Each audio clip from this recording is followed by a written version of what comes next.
Yes. Nithyananda to all the participants, Nithyananda to all of you. That was a very beautiful, powerful session. All of us, darshan, all of us just had with Swamiji. I request all participants, suppose, how was your experience on today's darshan?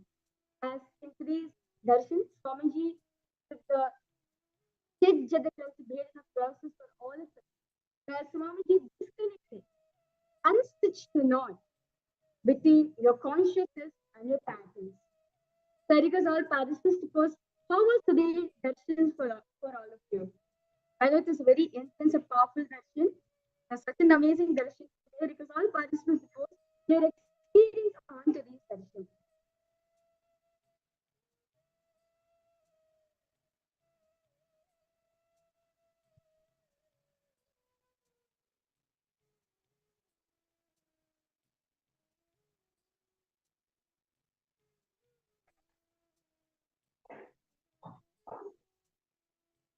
Like today, Swamiji came in the form of Bhagavan Raja, Bhagavan Satanathamurti. Understand?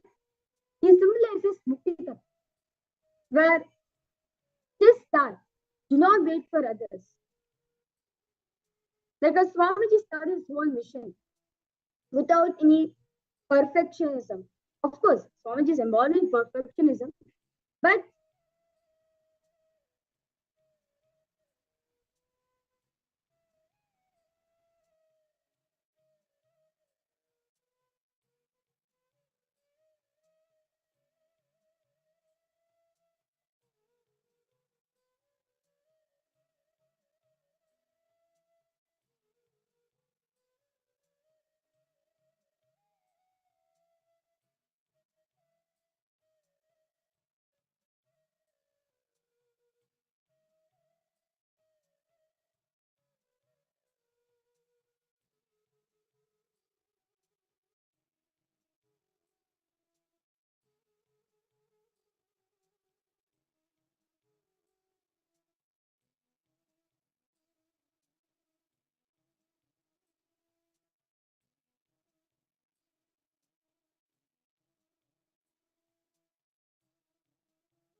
yes, yes, I complete all the participants for the instruction during the session.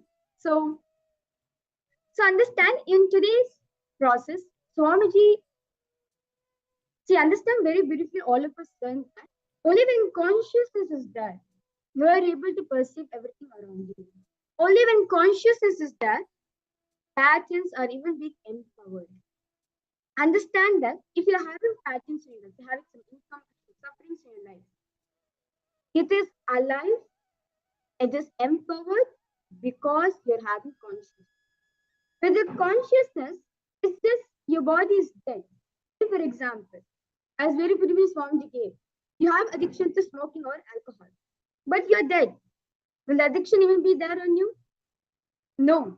Same way, when consciousness is not, when consciousness is not there in our body, when consciousness is not there within ourselves, this body is just dead. This body just becomes simple matter. And so understand, when consciousness is there, it adds life. It empowers the patterns also which you have. Today, very beautifully, Swamiji just made us unstitch through anti-sound. Swamiji unstitched the knots between our patterns and consciousness and experience the Mukti Tattva of Bhagavan Nataraja himself. So for all the participants, as right now your body is infused with lots of superconscious energy, as your body is infused with the frequency that Swamiji was vibrating, as your brain is mirrored with Swamiji's neurons right now. The best way to retain this neurons within ourselves, best way to retain this frequency within ourselves is doing the power manifestation session. As Swamiji says very beautifully, When you do power manifestation, right after the darshan, understand your experience that you had just becomes solidified. Like a ice, when it's been hardened, solid for many number of years, it becomes spatika.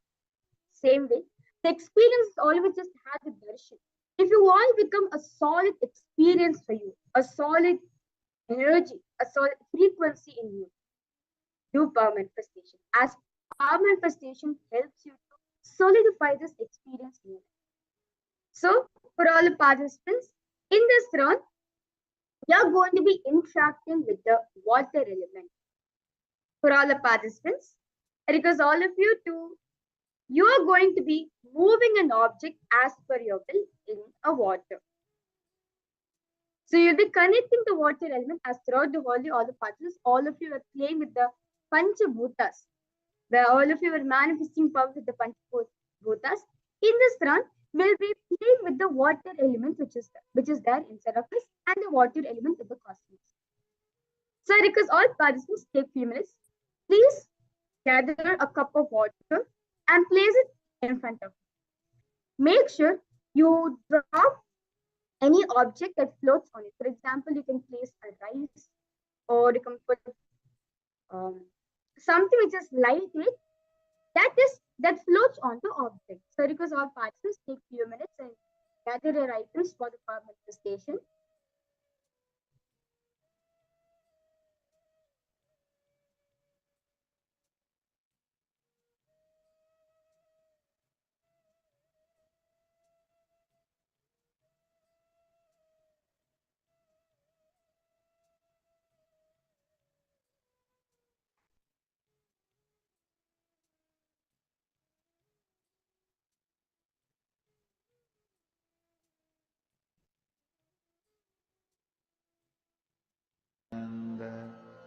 Paramashivoham. You can place any object such as a very light object that floats out in the water. Paramashivoham. Yes, so because all participants now, as to give you an authentic experience throughout the power manifestation, because you to switch on your timestamp recording, ensure the object is visible on the camera. Ensure the cup of water, which has the object in it, is completely visible on the camera. Now, just come to the unclutching space where you're not creating any thoughts, you're not sustaining any thoughts, you're not destroying any thoughts. You are you're just witnessing your thoughts.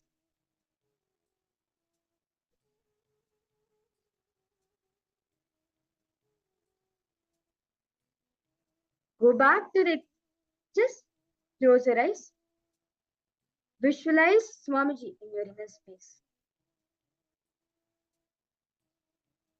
Understand? The moment visualize Swamiji, he is there sitting in front of all of us. He is there right now with you for all of us. So, because all participants, go back to the same space where we felt it is only consciousness which is existing. Where you felt your identity was not there. Only Shiva, only Paramashiva is existing.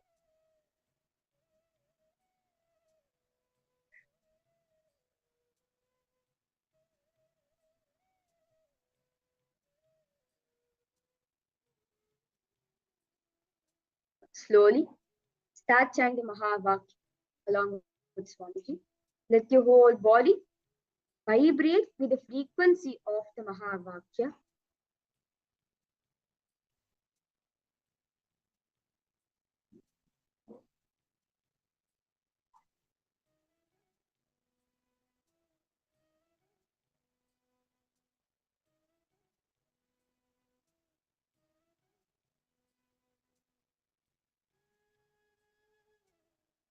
Understand? Swamiji says very beautiful. If you are experiencing oneness with the whole nature, simply you'll be able to manifest this power. As Bhagavan Nataraja, he is the embodiment of all the Panchabhutas, the 5 elements, which is earth, water, air,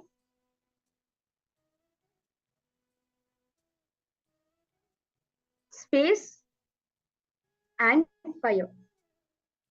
As Bhagavan Nataraja is the embodiment of all these 5 elements,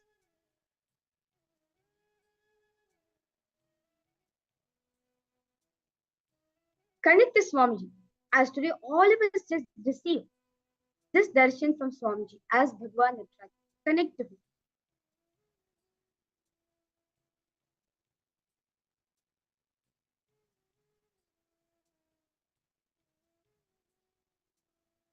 In this beautiful space.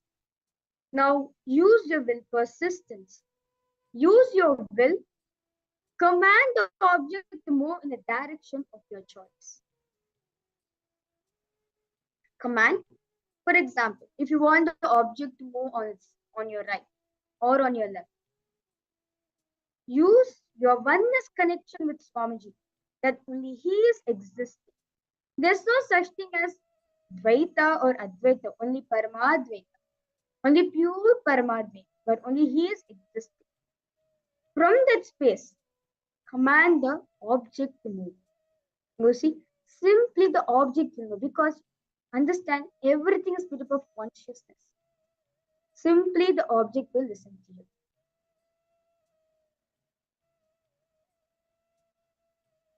You're going to command the water to move the object. You're going to be requesting the water element to move the object which is floating on it. Because all participants chant the Mahavakya, intensely chant the Mahavakya, connect to Swamiji.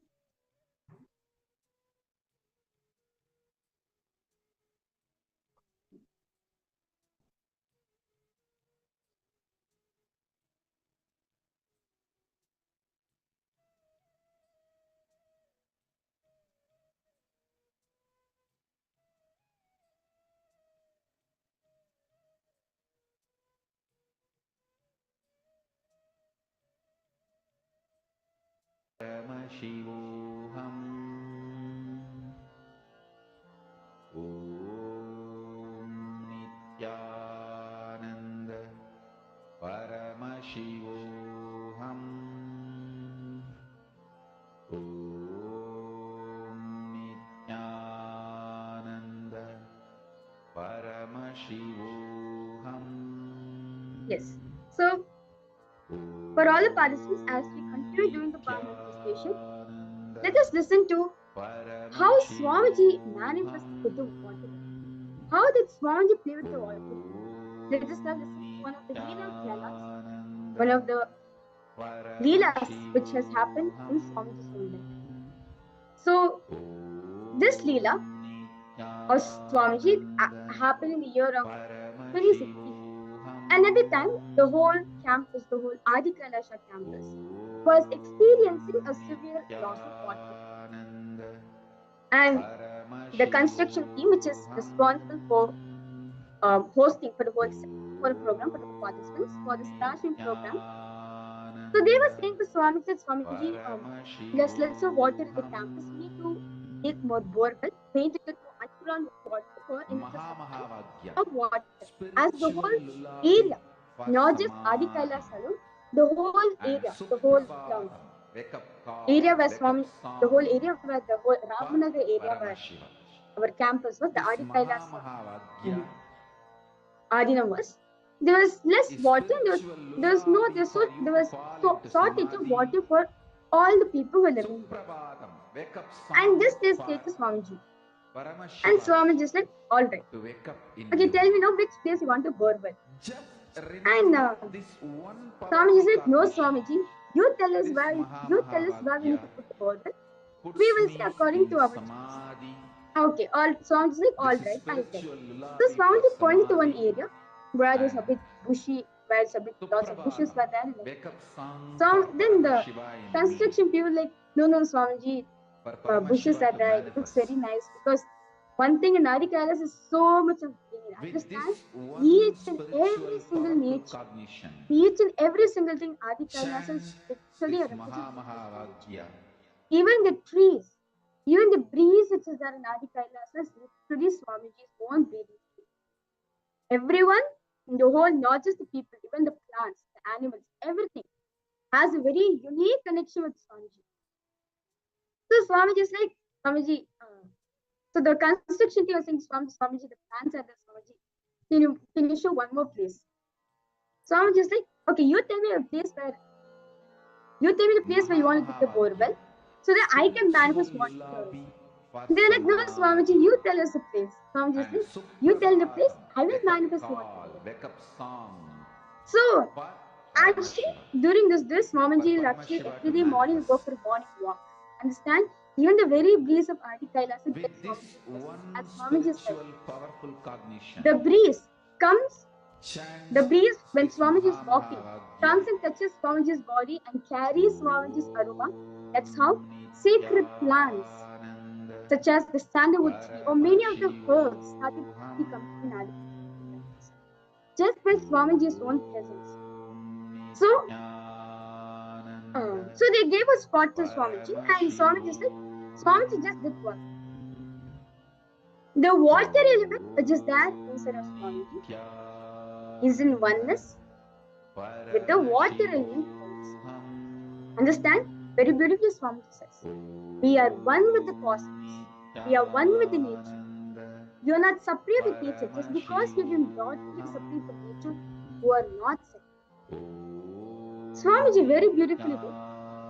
Swamiji just connected the water element which is there inside of him. Because the water element which is there inside of Swamiji is the same water element which is there outside. Both the water elements, the outside and the inside, both are one and the same. And in that space, Swamiji just connected the water element which is there inside of him and just surrendered it to saying, I request you water to come, because it is also Paramashiva. If you come, you'll do lots of great good things for people. Just manifest water in this spot. In the beautiful space, understand? Because all participants continue manifesting the power as we listen to the story how Swamiji manifested water, how Swamiji was in oneness with the water element. As listen, Swamiji says very beautifully, just by listening to Leela Dhyana, just by listening to the place of avatar, that itself will make you manifest powers. So because all participants, as you continue to manifest the power, listen. Just listen to how Swamiji manifested this power in this life. So, as Swamiji was in oneness with the water element, Swamiji just command the water to come. Swamiji just surrendered to it and says, when you come, you will do lots of good things to people. Let it be good to the people. In that space, at the time Swamiji had the Trishul and a walking stick with him. In that oneness space, as if Swamiji lifted water and placing it there, Swamiji placed the Trishul on that spot. And they just dug 50 inch. Lots of water started flowing. Understand? This is the land where all of us listened that no water was coming. There's less shortage of water. Even at dug 100 feet, no water is coming. But Swamiji just did one thing. Swamiji connected the water element which is there inside. And just commanded the water to come. That's it. He just increased the groundwater in that area. He just commanded the water to raise in the area, and Swamiji placed a Trishul over there. Exactly in that area. 50 feet. So much of underground water flow, so much of pure water flow. And not just that alone. Swamiji also says very beautifully, right outside the campus, he wanted to try whether now at least water supply is coming from whole of that. So right outside of the campus, they dug like 150 feet, no water is coming. At the time, the village head, so the village head was saying to Swamiji that there's no water coming, can also please supply some water to us. Swamiji said, do not worry, I'll come and bless that area immediately water. So understand, Swamiji just was in oneness with the nature element. Swamiji was one with the water element. As the same the Panchabhutas, as the 5 elements which is there outside of us, is the same thing which is there inside of us also. Just connect to the water element which is there inside of you. In that oneness space, as you in that oneness space, like a Swamiji did. Swamiji just connect to the oneness with the water element inside of you. In that space, Swamiji just command the water come in the area, exactly in the spot where Swamiji placed water came. Same way, in that oneness with Swamiji. Understand? When you're oneness with Swamiji, you're oneness with the whole nature. Because he is nature, he is Paramashiva, only he is alive. So just connect to the water element which is there inside of you, which is Swamiji. Connect to Swamiji and request, Swamiji, I am commanding the water to move the object which is there in that oneness space. You will see simply the object will move on. Understand, it is nothing but the oneness space which is doing the power manifestation. Understand, Swami says very beautiful. Power manifestation happens in a space of oneness, where you are one with the nature, where you are one with Swamiji. Just connect to the water element which is there inside of you and command the water to move the object.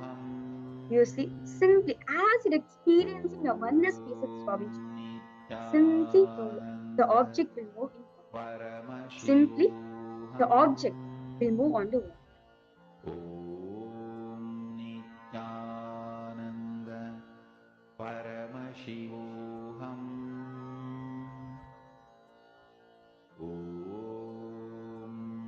Nithyananda Paramashivoham. Because all participants just cognize this beautiful Leela which Swamiji did. How he manifested the water. Exactly, we are going to manifest. Nithyananda Paramashivoham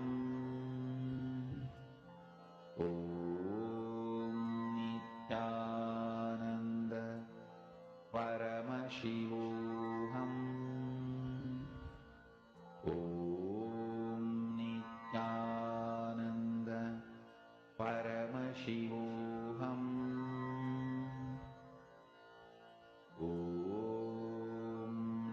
Nithyananda Paramashivoham. Understand? As today, all of us were initiated from Swamiji on the Mukti Tattva of Bhagwan Nataraja, where nothing falls apart, everything falls in place. Understand? Even this manifestation Swamiji did. Yes, there was no water. If you see practically how the water can come by itself, but Swamiji only had. I am going to connect to water. Understand? Bhagwan Nataraja symbolizes one beautiful cognition. It was one beautiful, powerful cognition that nothing falls apart, everything falls in place. Everything is auspicious. Everything is happening in life only due to Swamiji's blessings. So, because all participants, how many of you feel that in a very, very tough time, because in a very, very tough time, if you feel that everything is just falling apart, you're not able to manifest anything, because this session is for you. Because Swamiji says very beautifully, nothing falls apart, everything falls in place. To give an example, once Bhagwan Nataraja, Paramashiva, was doing the Ananda Tandava in Mahakailasa. As he was doing the Ananda Tandava, his anklet fell. One of the anklet from his leg fell down.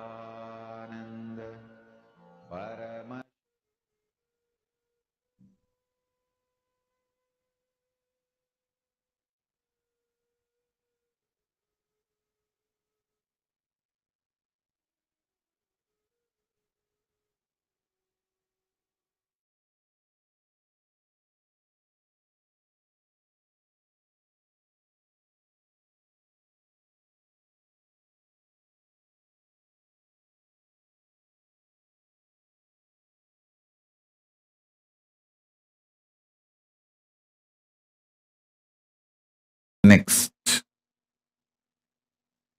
Sandhya Nrittamurti.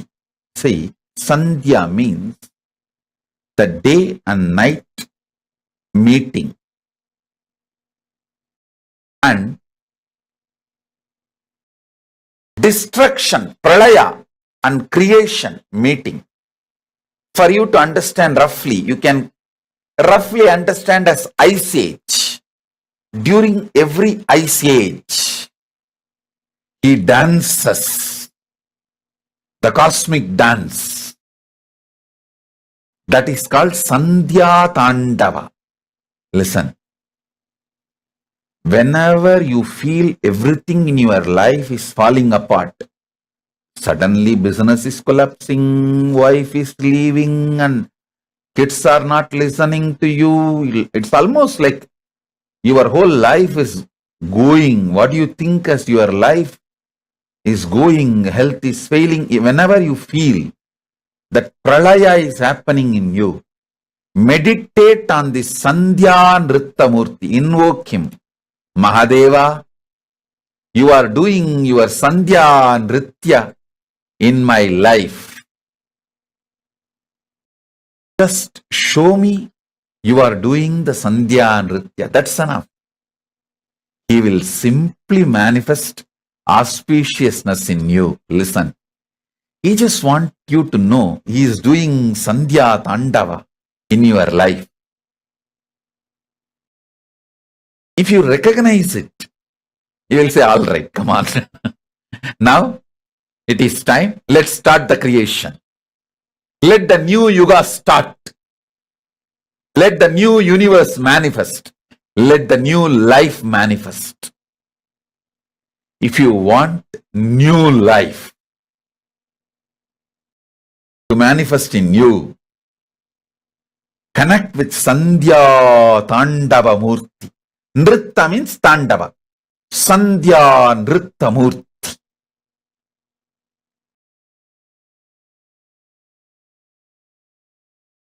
Tandava goes through certain discipline. Nritta is beyond all discipline.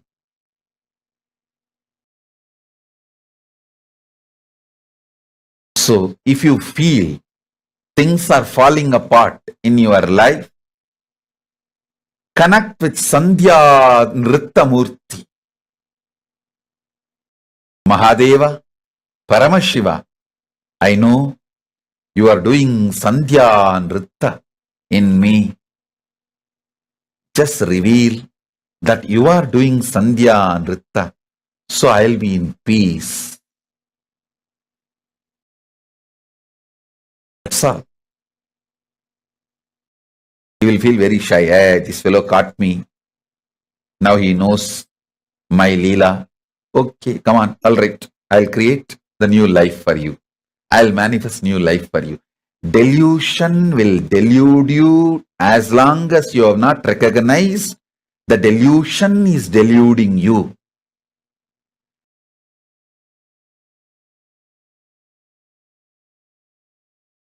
The moment you recognize delusion is deluding you, it can no more delude you. Delusion cannot delude you. The moment you recognize delusion is deluding you.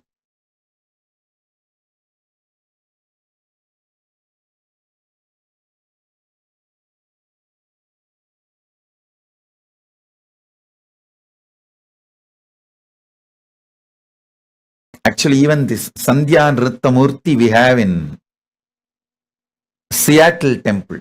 Seattle Temple, we have not only the huge Nataraja, Ananda Nataraja, we have some more dancing forms of Shiva. I think we have done some,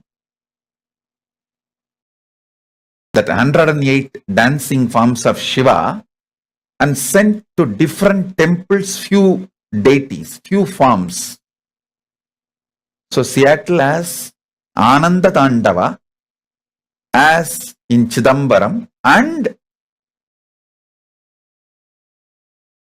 Sandhya Nritta Murti, And even Los Angeles has few more Tandavas of Paramashiva's forms. So connect with this superconscious mutation, Sandhya Nrittamurti. You will realize nothing is falling apart, everything is falling in place.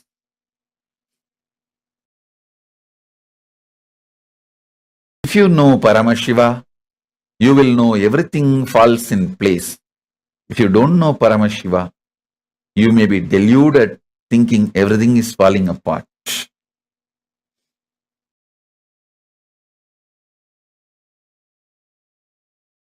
Paramashiva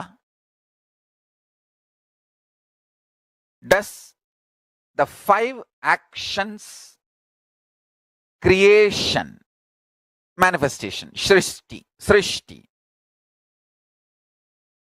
sustenance, maintenance, sthiti in Sanskrit, samhara means rejuvenation, destruction, throbhava means pulling out of delusion, anugraha means liberation, enlightening. I will repeat. Srishti, creation, manifestation, sthiti, maintenance, sustenance, samhara, rejuvenation,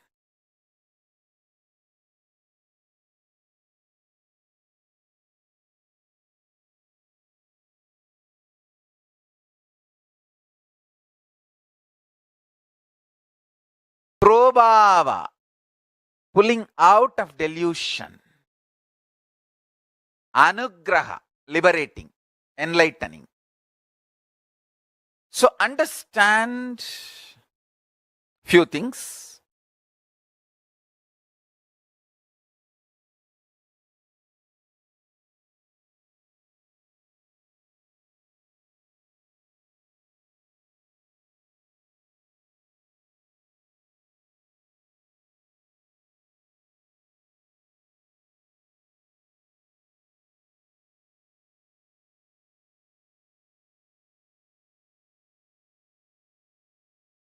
Listen carefully.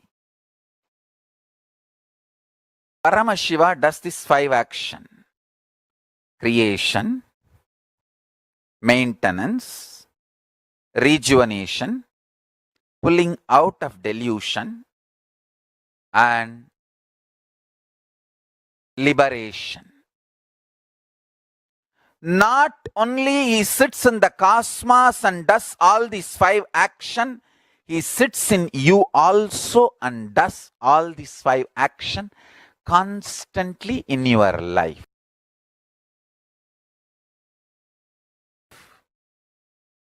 Listen, the first powerful cognition, Paramashiva does all these 5 action, and same Paramashiva not only is sitting in the cosmos and doing this 5 action, he is sitting inside you and doing this 5 action. The core content of your inner space is Paramashivoham. You are Paramashiva. Listen carefully.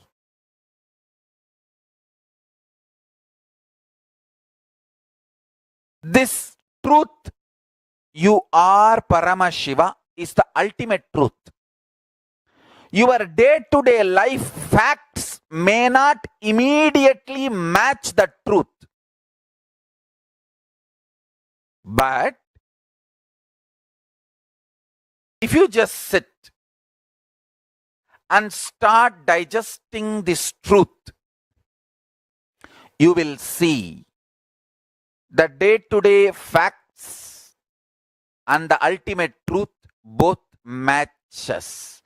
When you realize day-to-day facts, ultimate truth matches, it is called enlightenment. When you realize, wake up, yes, the day-to-day facts and the ultimate truth is matching. That is called enlightenment. Listen carefully. The ultimate truth I am telling you now, you are Paramashiva. And your day-to-day facts immediately don't match. No. There are too many conflicts, confusions. How can I be Paramashiva?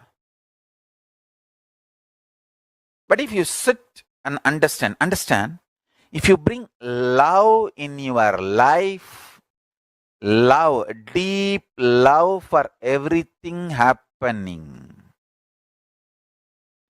you will realize two things. Everything is auspicious. Paramashiva, Sada Shiva. Sada means everything. Shiva means auspicious. Understand? Whatever me and the Sangha is going through, in this moment I am uttering this truth. Not only this is truth, this is fact. Nothing falls apart. Everything falls in place. Nothing falls apart. Everything falls in place. Understand this great truth.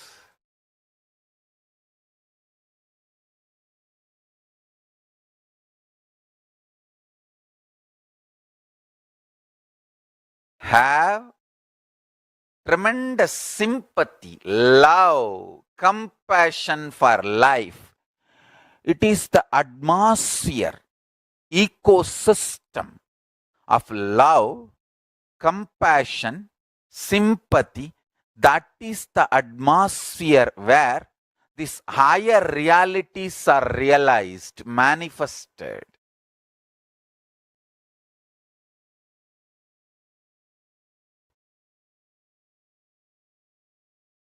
The day-to-day fact and highest truth both match. Highest truth only manifests as day-to-day fact, and you will start realizing that.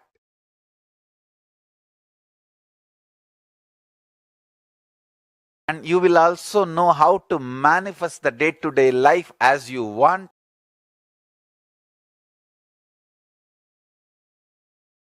Aligned to the highest fact, highest truth. When you start internalizing this truth, I am initiating all of you into.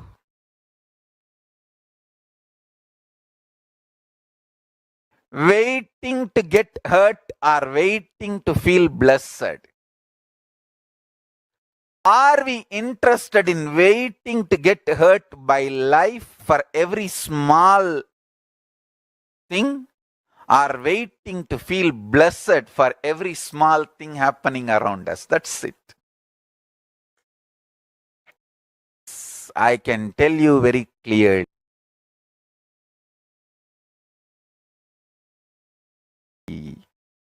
Paramashiva is real. Paramashiva, Parashakti, Kalabhairava are protecting me and the Sangha. Please understand.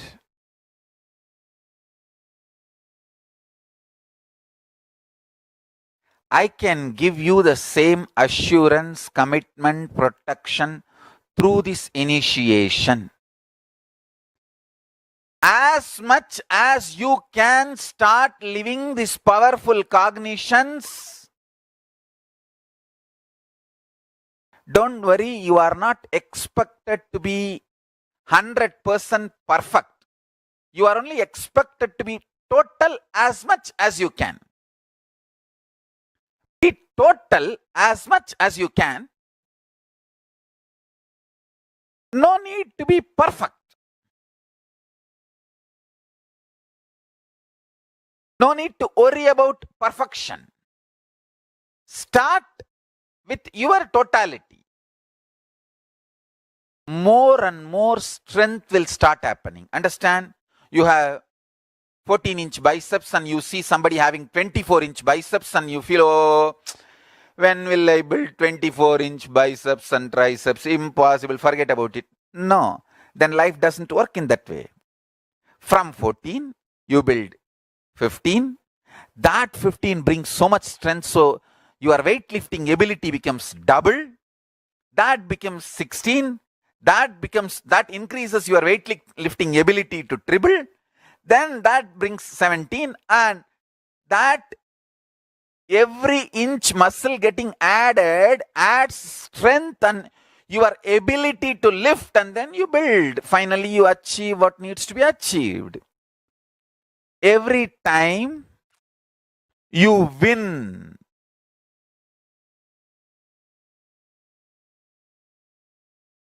using a powerful cognition, powerful truth in your life, you gain confidence on Paramashiva.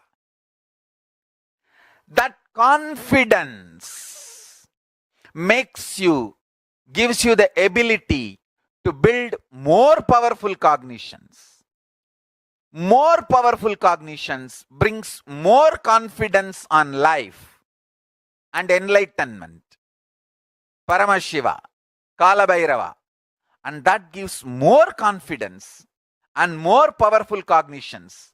That brings more enlightenment, more power manifestation. Understand?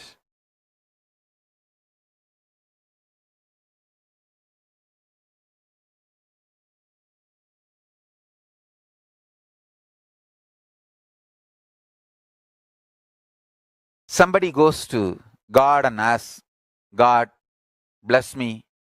Everyone should praise me. Give me the boon. Everyone should praise me and accept me. God said, hey, even I am not accepted by everyone. Why are you asking that? Even I am not praised and accepted by everyone.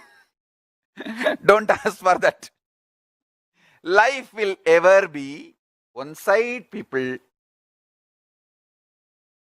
praising you for your contribution. The other side, people will be abusing you, attacking you, just because they are feeling deeply anger, violent inside for various reasons.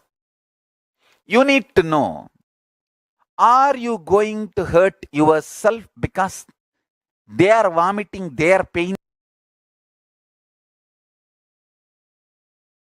on you? Are you going to hurt yourself waiting to get hurt by them? No. Or are you going to be very clear and go on contributing to the world what you need to do? Understand, life is for people who decide to go on contributing and do what they need to do. That's it.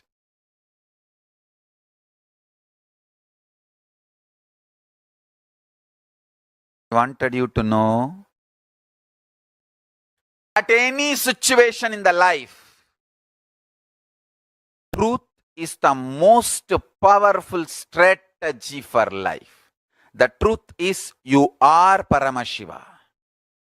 Whether you understand or not, nothing falls apart, everything falls in place. Understand, I am telling you.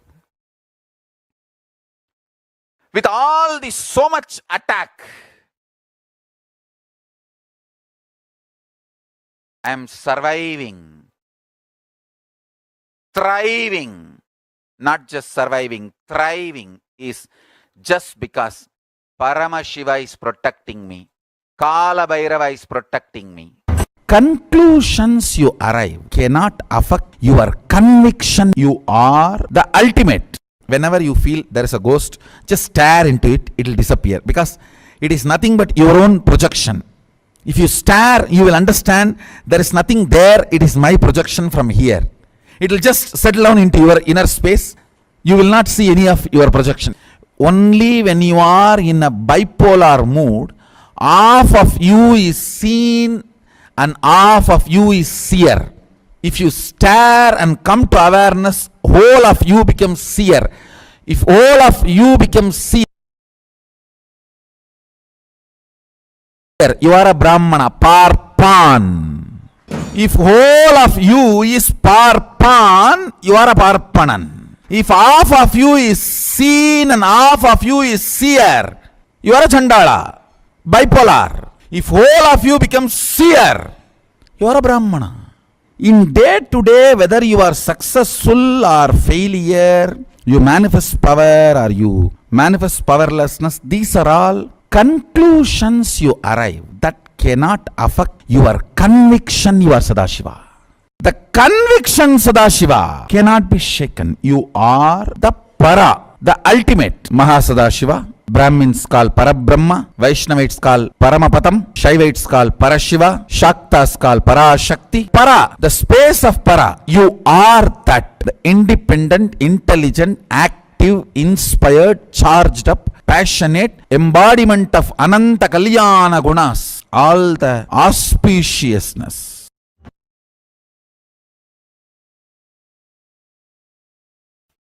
Everything happening in you is auspicious. If you understand that, you are Shiva.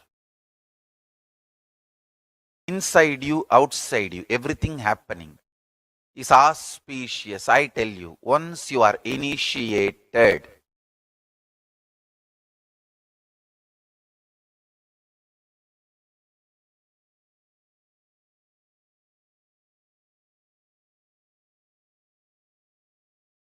once you are initiated, once you are my disciple, listen very clearly. Even if you think in your life things are falling apart, they are falling in proper place. Understand?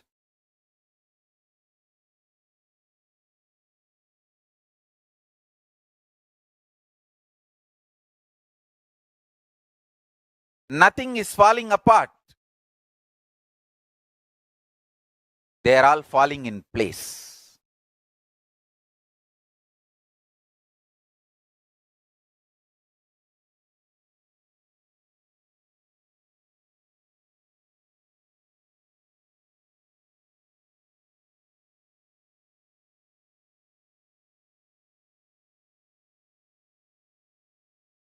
Once you are initiated, you are integrated to Guru, Linga, Sangha. I tell you,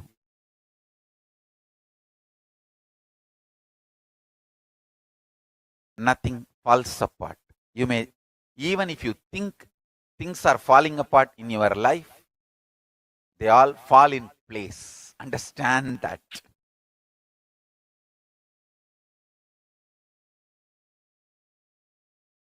Nothing falls apart. Everything happening is auspicious. Everything is falling in place for the higher purpose. I tell you. Once you sit with that clarity, you are Shiva. If you are able to come to that clarity in your life, you are master of your life. You are Ishvara. I tell you, whoever is constantly in firefighting mode internally lives as Jiva. Whoever lives in ferocious mode internally lives as Shiva.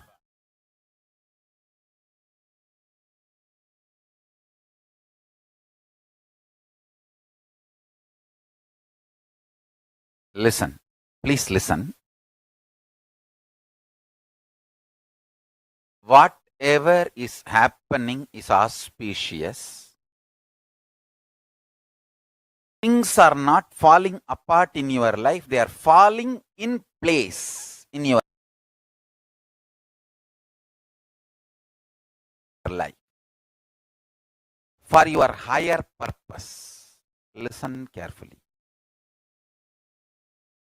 This 5 action like creation, sustenance, rejuvenation, pulling out of delusion, liberation. These five principles means like creation of the universe is creation.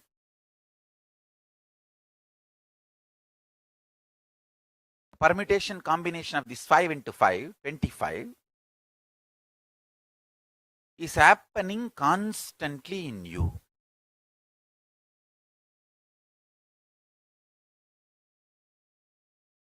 So understand the truth.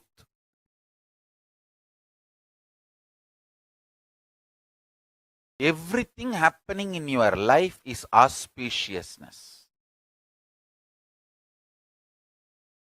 With this one truth, one powerful cognition, if you sit and bring this clarity, completion, joy, restful awareness, this one principle in your life alive, then you are free from death. You are free from death.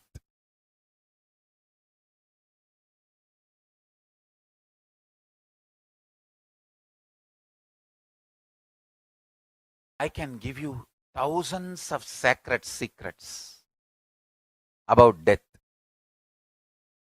Just catch this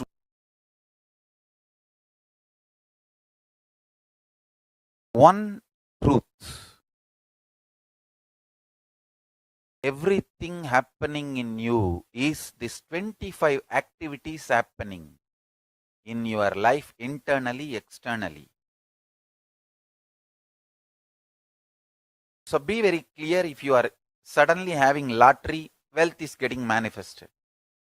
If you are losing some money, the destruction of wealth is happening. But that does not mean you are a loser or something is wrong with you.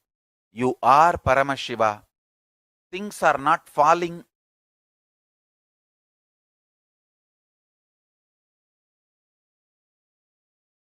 apart. Things are falling in place. Sometimes some wealth loss awakens strong, active, workaholic energy in you, which is you might have lost few $1,000s, but the energy gets triggered in you, maybe worth of millions of dollars. I have seen this happening. So nothing is wrong, inauspicious. Anybody who soaks into this powerful cognition, whatever is happening is auspicious. First of all, that powerful cognition fellow, you will not have violence inside. And you will not be doing anything wrong.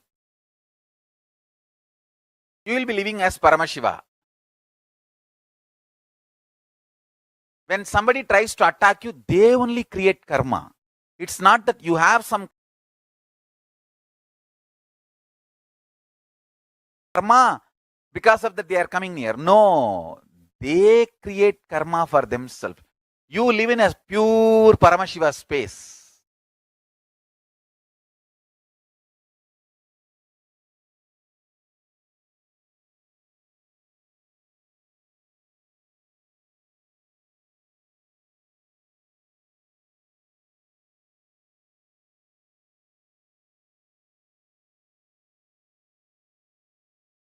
Understand? Many people hear about me through some negative media, negative video,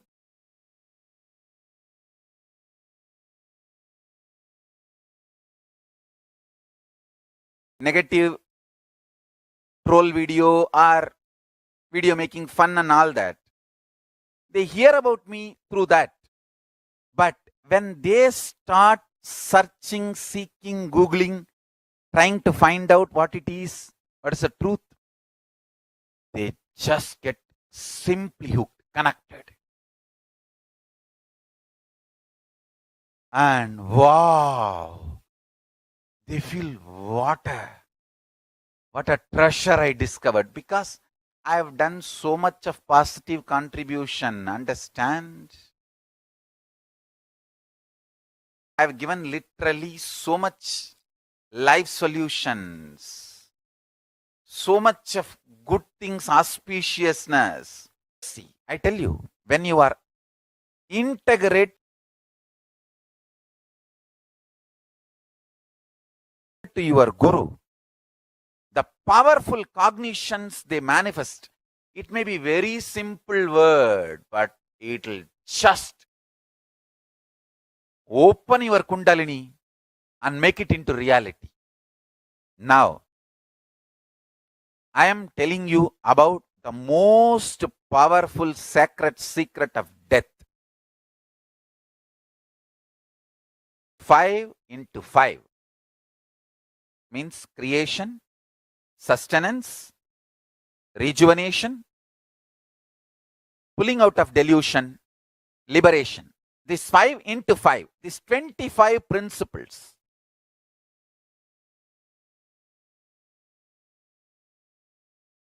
is happening now in you. Take this as powerful cognition. And everything happening inside you, outside you is auspiciousness.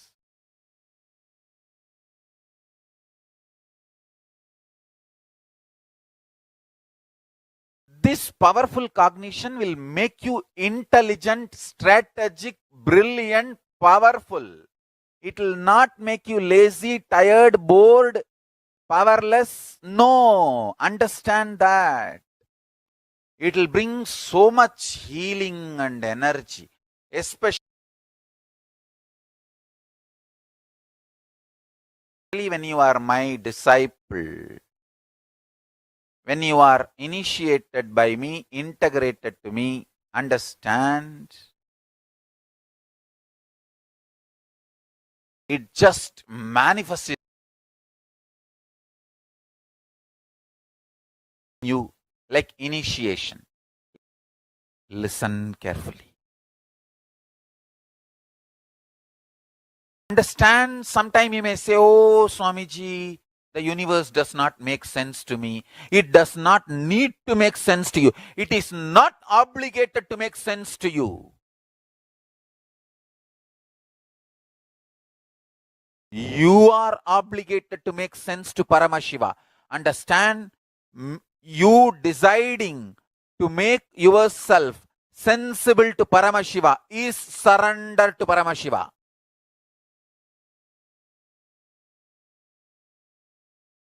I decided I will make myself sensible to Paramashiva. I will not bother whether Paramashiva makes sense to me or not. That is surrender. Paramashiva is no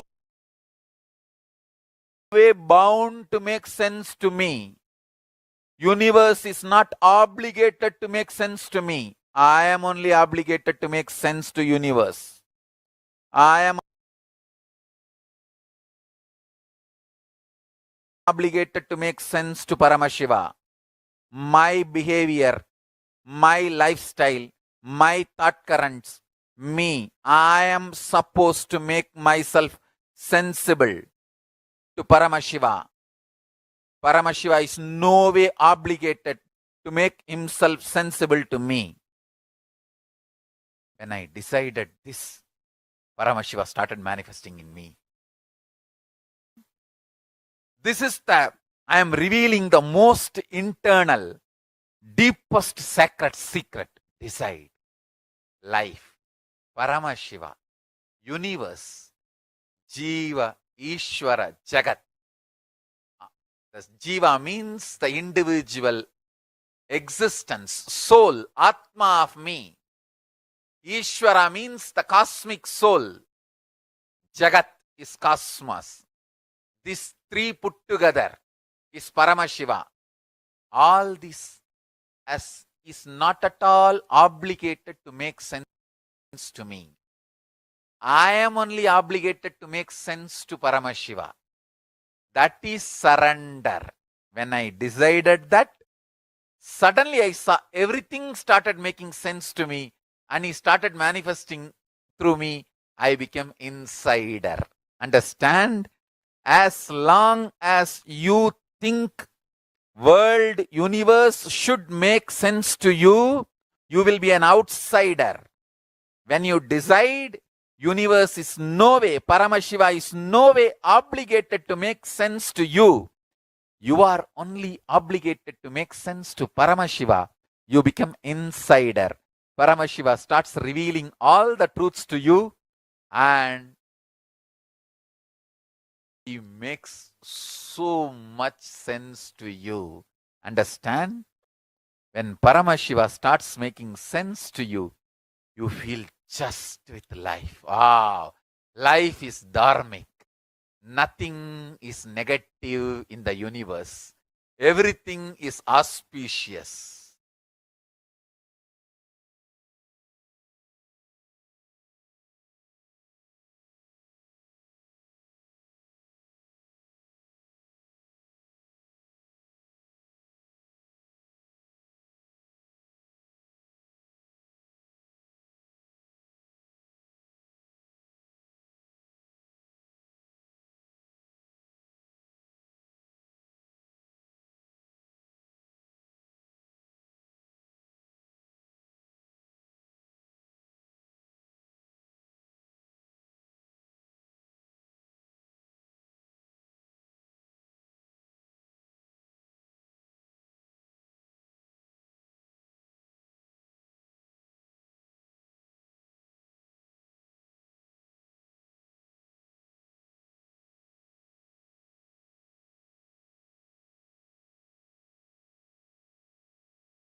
Nithyanandam, everyone. Nithyanandam, Karnakara, Aya, Sangeeta. Nithyanandam.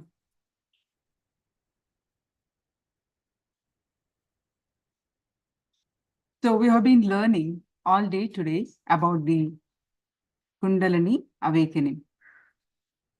And there's so many cognitions that we have learned and all day today about the Kundalini awakening. And we've seen the scientific studies and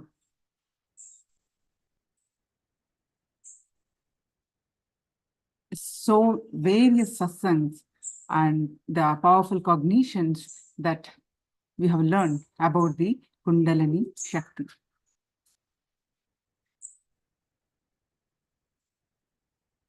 Now, let's understand the one powerful method to awaken the Kundalini Shakti.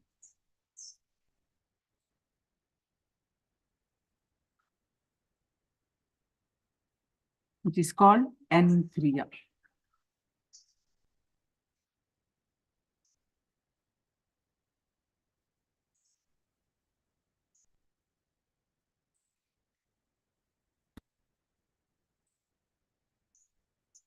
N-kriya, awaken the Kundalini Shakti.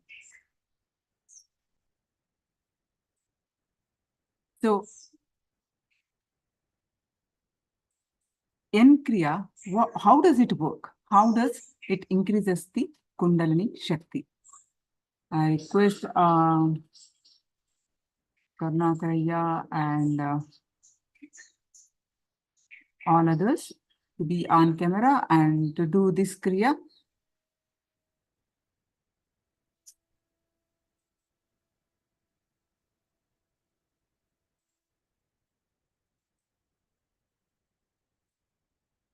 Yes. So basically, there are 5 pranas. N-kriya balances the pancha pranas. The pancha pranas, it mainly aims at increasing the energy at the mitochondrial level and infusing the life energy into your system. So automatically, as a byproduct, the Kundalini awakens and the levitation will happen. And it's the essence of the 48 days, the living Advaita process, living enlightenment process. So the whole kriya, the whole N-kriya takes 42 minutes. The first is Nadi Shodhana. Now, I'm going to introduce first the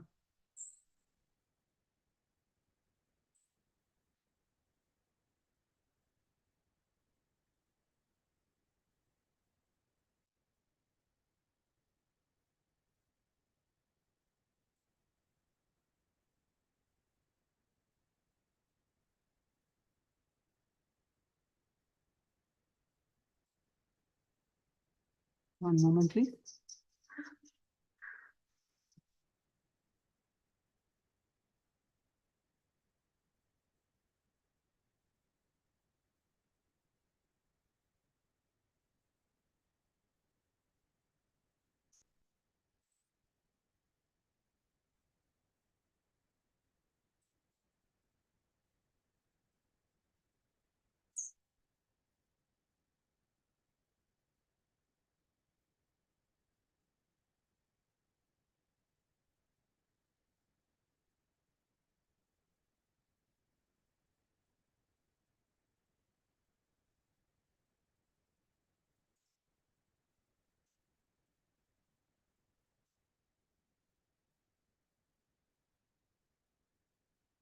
Nadi Shodhana, and second is Nadi Shodhana 11 times. We'll be going over each one of these. Nadi Shodhana 11 times. We'll be listening from Swami completely about how we do this.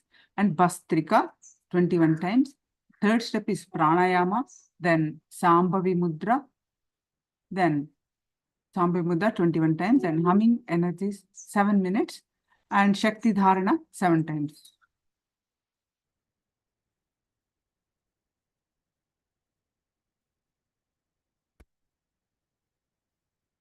All of you, please get ready to do this N-kriya to awaken the Kundalini Shakti.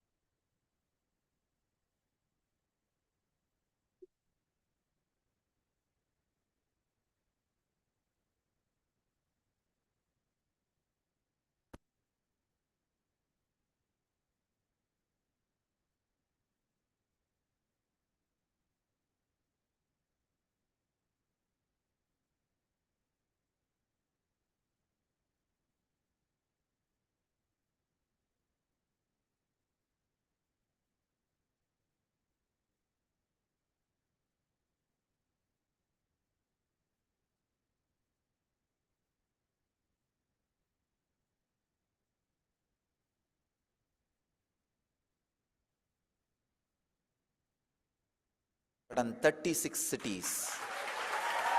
People are sitting with us.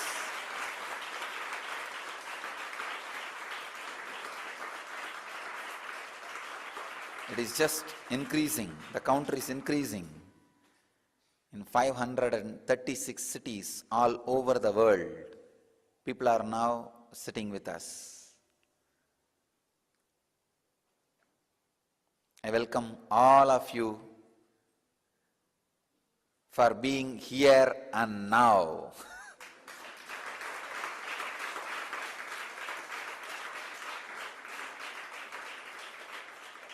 And I'll enter into the Kriya initiation, the N-kriya initiation, invoking the presence of Sadashiva, Shankara, and all the great masters.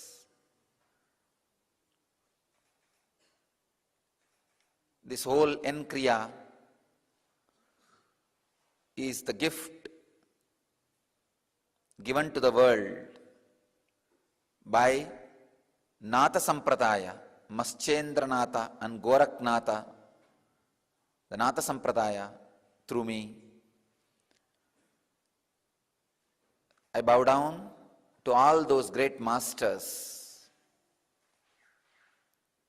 who created the system of Hatha Yoga, from which I derived this Kriya and experienced it,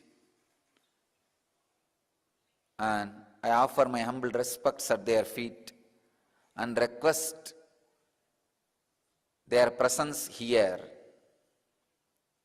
and all the places wherever devotees are sitting now to have the initiation.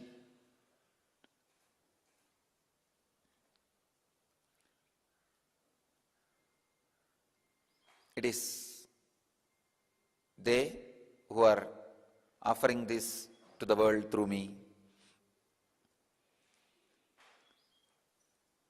Let's enter into the N-kriya initiation by invoking all the great masters' presence.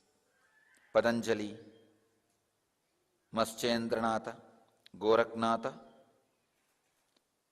Sadashiva, Shankara, and all the great yogis who happened on the planet Earth.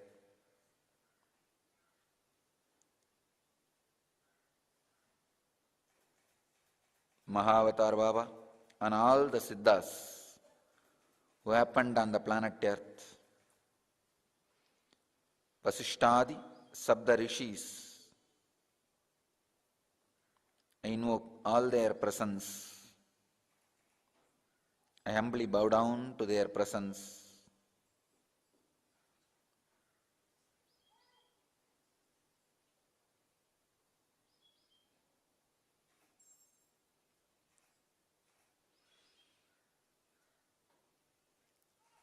I request all the devotees to sit in Batmasana, Vajrasana or Sukhasana. Batmasana means completely locking your legs, lotus posture, or sitting on your knees, Vajrasana, or just simple squatting.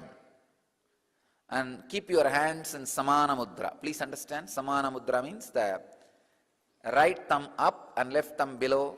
Keep your hands in Samana Mudra. And sit straight. If you can't sit on the ground, you can sit in the chair. If you can, better to sit on the floor.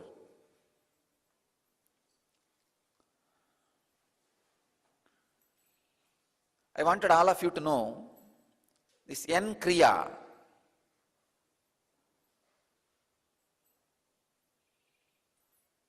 is from my own research and experience with Hatha Yoga, which is from the great sannyasis and masters of Natha Sampradaya, Goraknatha, Maschendranatha, and all these great masters. They have created a unique Hatha Yoga Sampradaya by mastering the prana, breath energy, elevating the consciousness to the highest state, superconscious level, which naturally gives health, mental peace, mental wellness, emotional fulfillment, above all, the ultimate conscious experience. All the auspicious things in your life can start expressing in your system if just the pranic level is raised in your system.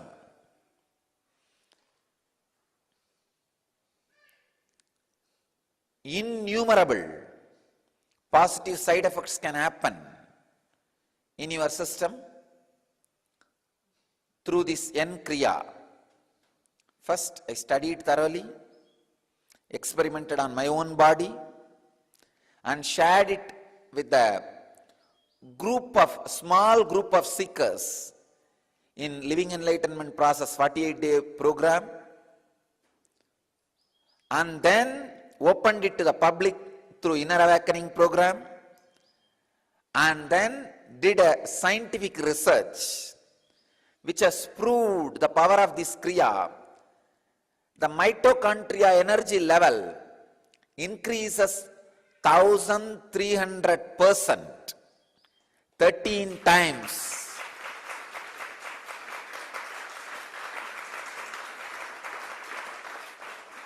Within 18 days. Please understand, this research is done by taking the blood sample day 1 and day 18, not even full 21 days. And the doctors and scientists are again confirming, even yesterday we had a discussion, they are confirming in the whole world any available medicine or physical exercise or any therapy can increase the mitochondria energy level only 25%, not more than that. There is no system available on the planet Earth known to the science to increase the mitochondria energy level more than 25%. And here we have increased successfully and proven to the scientific world 1300%.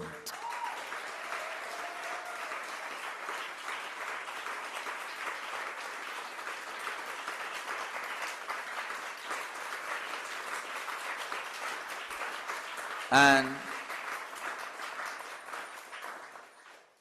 very soon this research will be appearing in Indian science journals, and there is going to be a press meet in our Dhyanapeetham where the scientists will be appearing and revealing the exact word they used yesterday is earth shattering.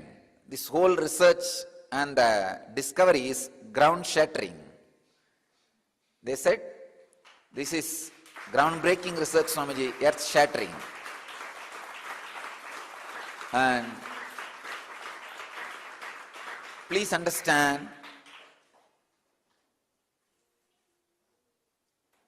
this Kriya is one of the greatest gift to the world through me by all the great masters. I wanted to very clearly tell the world, this is not my own discovery.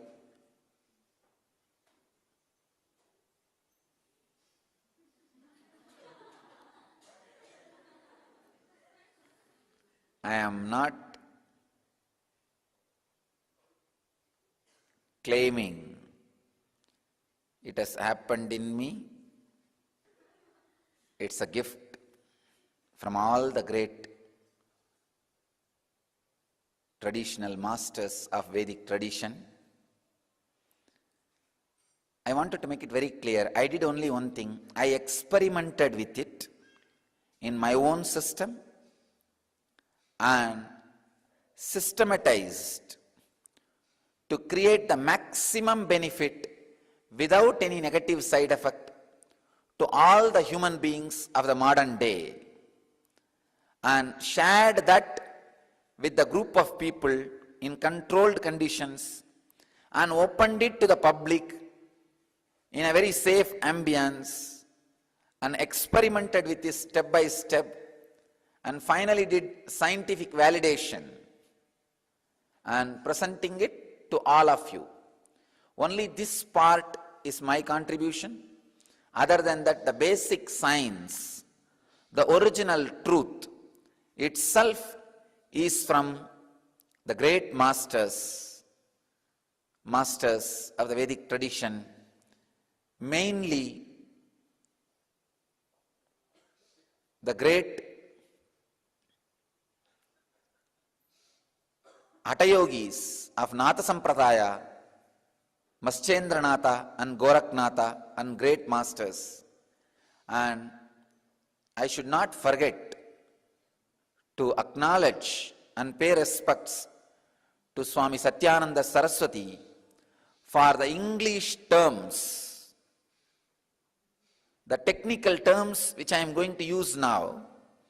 The English translation is done authentically by a great yogi of modern day, Swami Satyananda Saraswati. I wanted all their names to be on record. They are all responsible, and I offer my acknowledgement and respects to all of them for helping me to create this N-kriya in this shape and share it with all of you. Mainly, this N-kriya aims at balancing and fulfilling the 5 breathing movements happening in your system. 5 prana movements: prana, apana, vyana, udana, samana. Please understand, as per the Siddha tradition, the air movements are 10. As per the yogic tradition, air movements are 5. But actually, what yogic tradition describes as 5, the same thing only in a little deeper way Siddha tradition describes as 10. So now, with this kriya, N-kriya, I am working on all the 5 prana movements, life breath movements. Now, 552 cities around the world are sitting with us.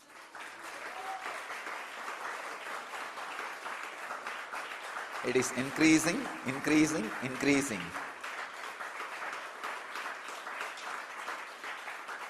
I really expected 108 cities will sit with us for first day.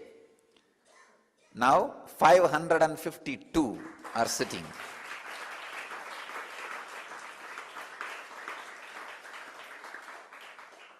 Spread all over the world. God.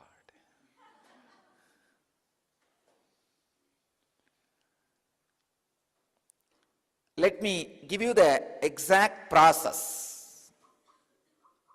and technical knowledge. You have 5 life breath moments happening in your body. If you already done inner awakening and living enlightenment process, please don't feel bored. I have to explain every step by step to all the new devotees and visitors.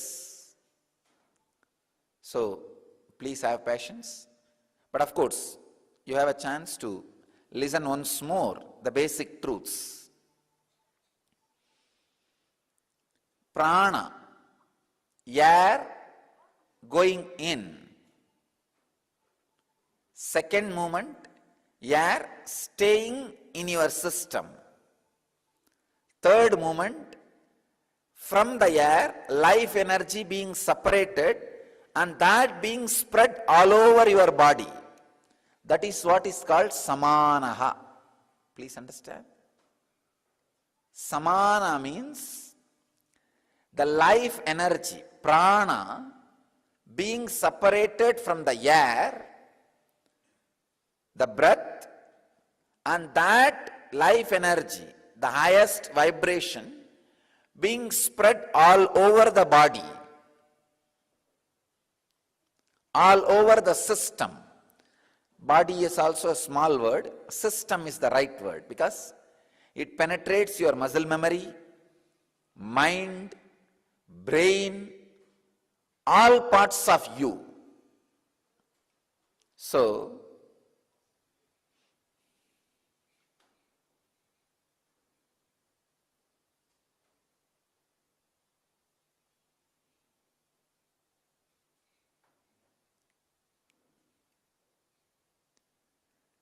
the fourth movement is the air coming out, being released out of your system. The fifth movement is cleaning, apanaha, apana. Please understand. These are the 5 prana movements in your body. These 5 are responsible for your health, mental wellness, emotional fulfillment, pleasure, pain, creativity, dullness, restlessness, peace, finally enlightenment itself. So these 5 pranas, if they are balanced, you live a healthy life. If they are awakened, you live enlightened life. If they are imbalanced or disturbed, that is responsible for physical, mental, psychological, emotional, spiritual disorders. I don't want to use the word diseases, disorders, because it can be again put in order. It can again be put in order. In yogic tradition, there is no disease incurable. There is no disease incurable. Soon, we will do further experiments and prove it to the world. One by one, there is no disease incurable. Second important thing,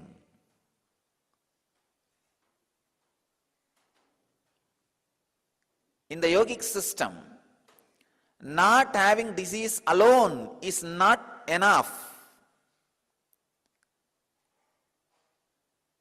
Raising the consciousness to the highest fulfillment and going beyond the life and death cycle which is being forced on you. See, taking birth and leaving the body is not wrong, but doing the same thing because it is forced on you is wrong. Taking body out of free will. Leaving the body out of free will is great. Masters do that again and again. But doing that same out of forced will is something very seriously wrong. So, that is what we call life and death cycle itself as a one more disorder, samsara chakra. We call it bhava roga. That itself is one disease. So here, the N-kriya is shared with all of you to get rid of bhava roga itself, not just small diseases.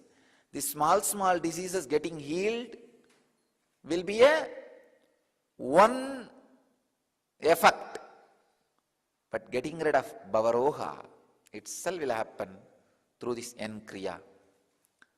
The N-kriya will immediately, instantly balance your pancha pranas, the 5 life breath movements. Prana, apana, vyana, udana, samana will be balanced immediately. That's an immediate effect of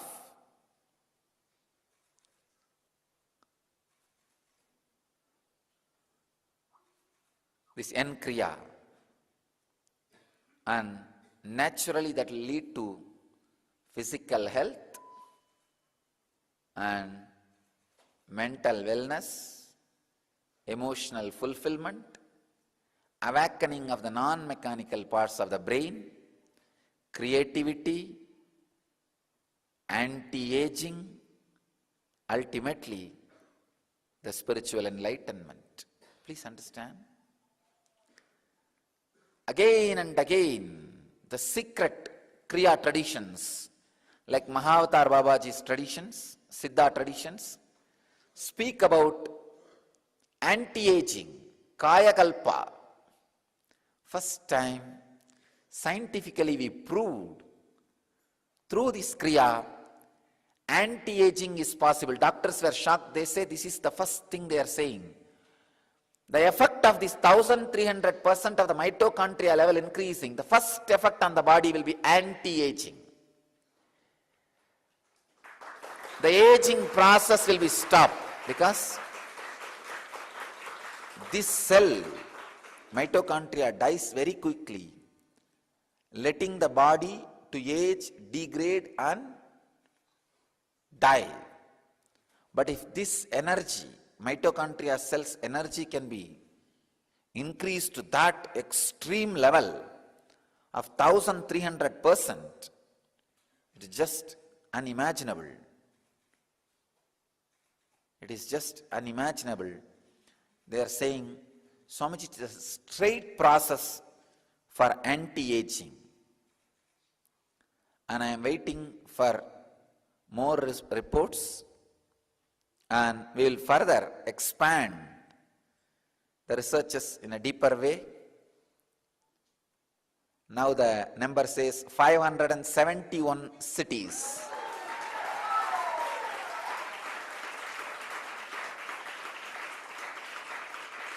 I want all of you to know it is a proper authentic number based on the sign-ups. 571 cities are sitting with us.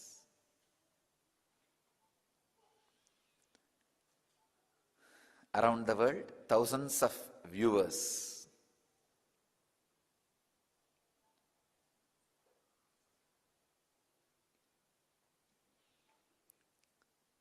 So understand, this Kriya is basically to balance the Pancha Pranas. Inhaling, holding, spreading, exhaling and cleaning. To balance this 5,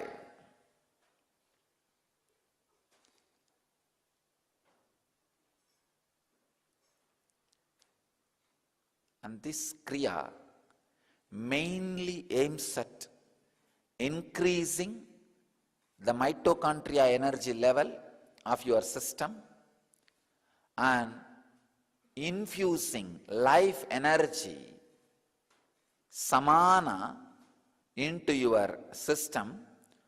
So automatically, as a byproduct of this kriya, the Kundalini awakening and levitation will happen. Please understand. This kriya is the essence of the 48-day living enlightenment process I did. Whatever I did spread throughout 48 days. I have condensed. This whole kriya will take only 42 minutes.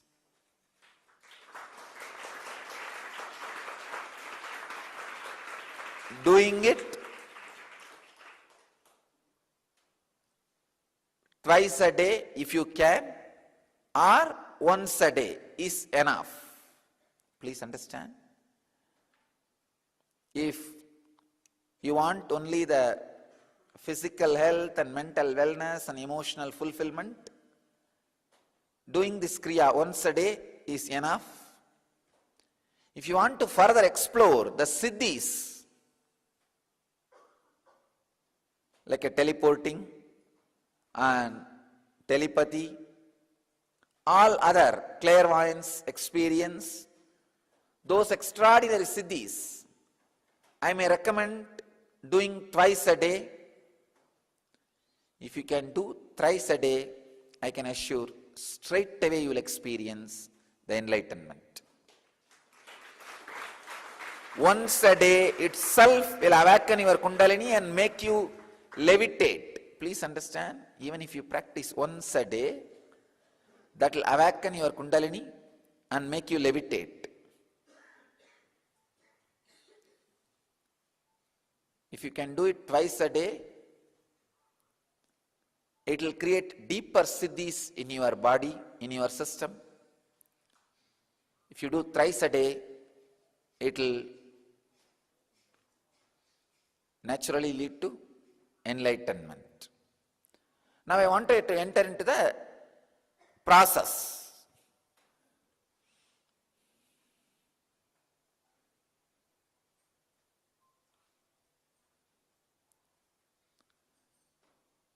I wanted all of you to know, before launching this kriya, sharing this kriya with the world, I have thoroughly experimented spiritually and scientifically. So it proves, please understand, this 1300% of the mitochondria energy level increasing is for all the 100% of the people who participated in the experiment. Please understand, it is not 90% of the people or 80% of the people. No, whoever participated in the experiment, all their mitochondria energy level is increased 1300%.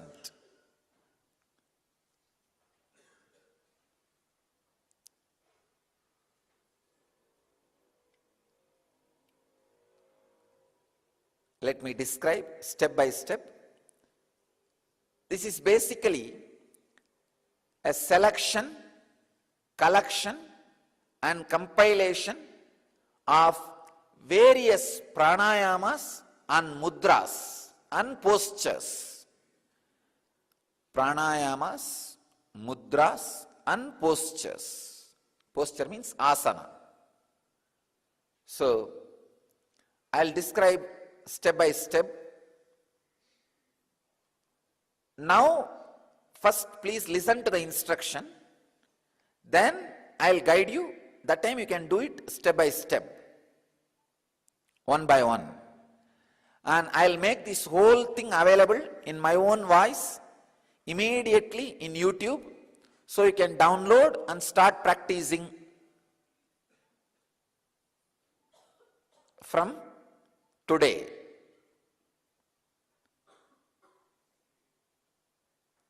I can say,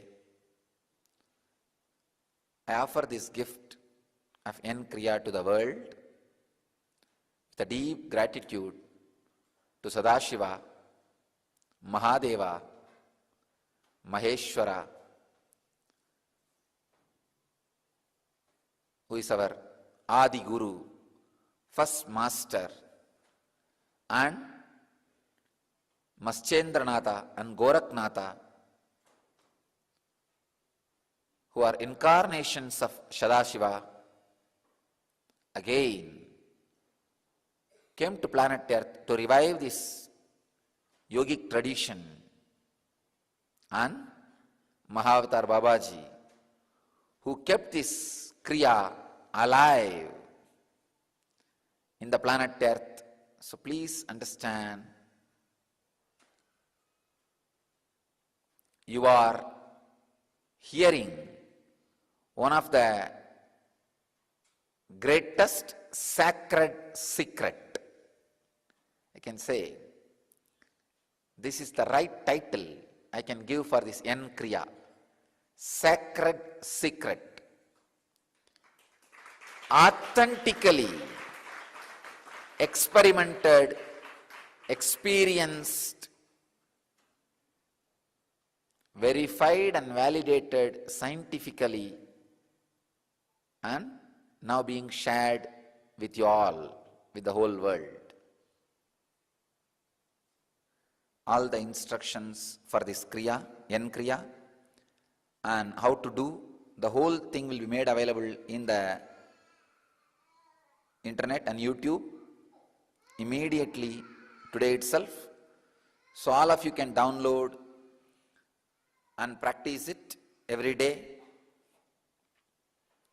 Soon I'll be sharing with the world the N Yoga, a set of postures for awakening your Kundalini and making your muscle memory in tune with the cosmos. The N Yoga will be containing 54 postures, and I'll be sharing with you one more process called N Mudra, and the ultimate gift will be the N Dhyana, N meditation, which will be revealed on Shivaratri day.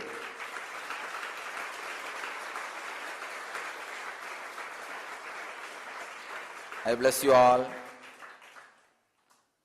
My blessings to all of you.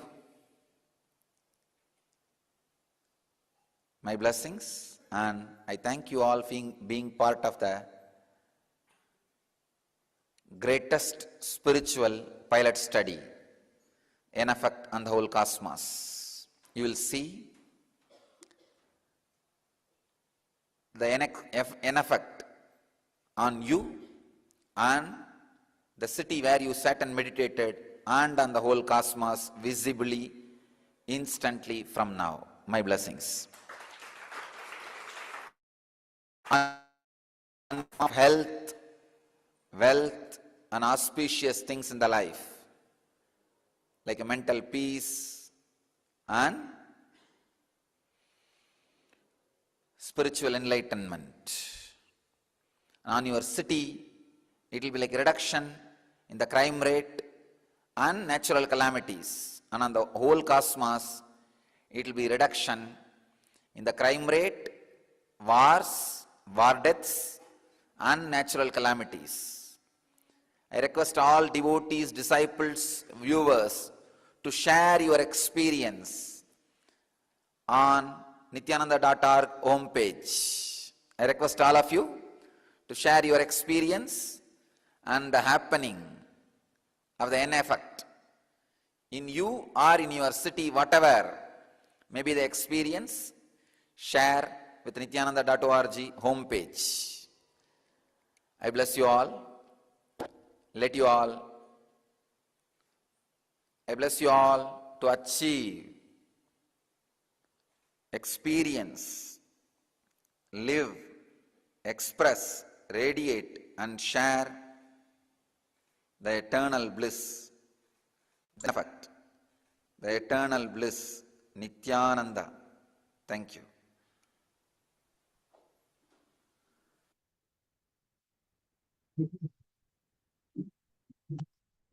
Now, let's get ready to do the meditation of the N-kriya. Now, you have learned from Swami about the N-kriya. Now, let's do the kriya, N-kriya, to awaken the Kundalini Shakti.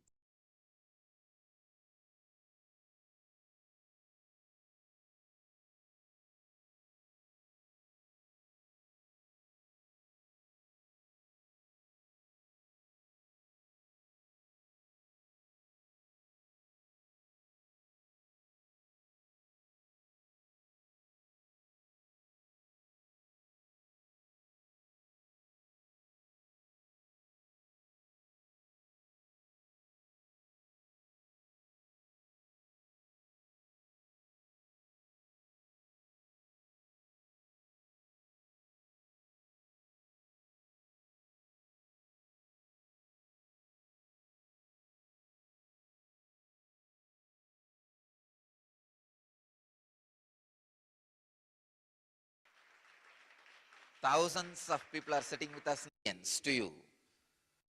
So receive the experience. I want all of you to know your brain can receive and send informations without communication done in an orthodox way, like words or visuals. So just understand this much. Your brain is capable of receiving or sending communication without the orthodox methods like words and visuals. Means without verbal or visual action, your brain can receive and send information. Just remember this one truth, that is enough. You will experience the experience of N-kriya before initiation. Then I'll give you the technique. So I'm changing the trend. Usually technical knowledge, technique, experience. No. Experience, technical knowledge and technique.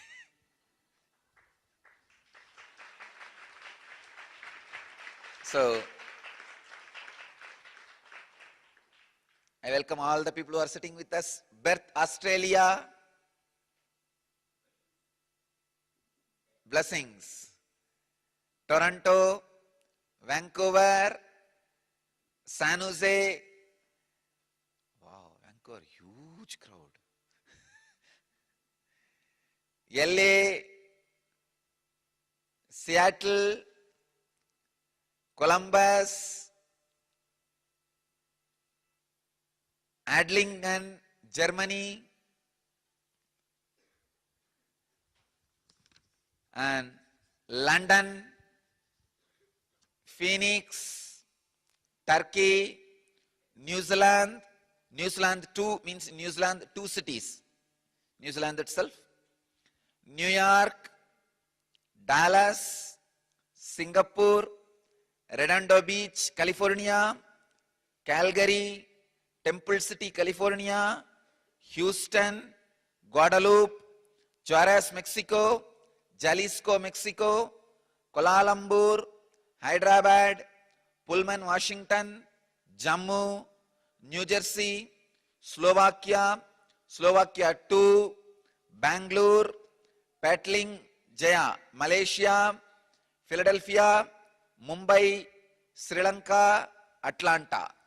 These are the cities we have two-way screen. You will be seeing all these 37 cities levitating.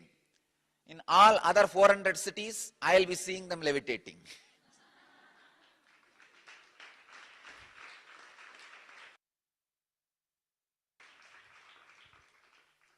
So, I request all the devotees, disciples, all the people participating in the initiation to sit either in Batmasana or Vajrasana or just simple squatting. First priority Batmasana, second priority Vajrasana, third priority just squatting, sit, and samana mudra. It will be good if you sit on the ground.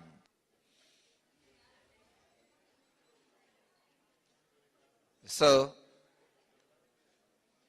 sit in samana mudra means lock your hands. Right thumb should be up, left thumb should be below. Lock your hands, sit straight.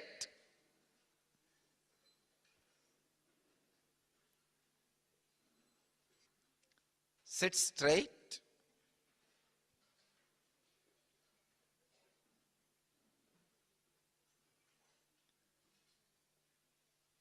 Padmasana or Vajrasana or just Sukhasana. Comfortable squatting.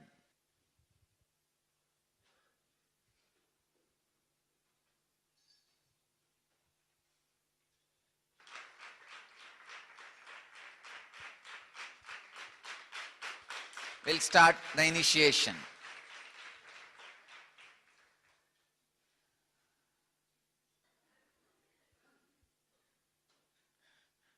Samana mudra, lock your hands. Means the right thumb up and left thumb low, below.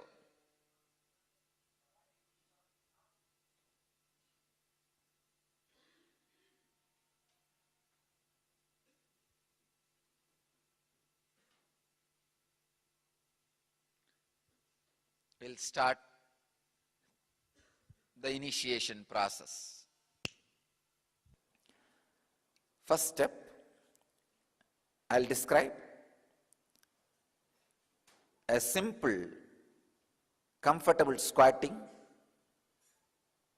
sitting straight, and very simple inhaling and exhaling 11 times just to prepare yourself for the kriya.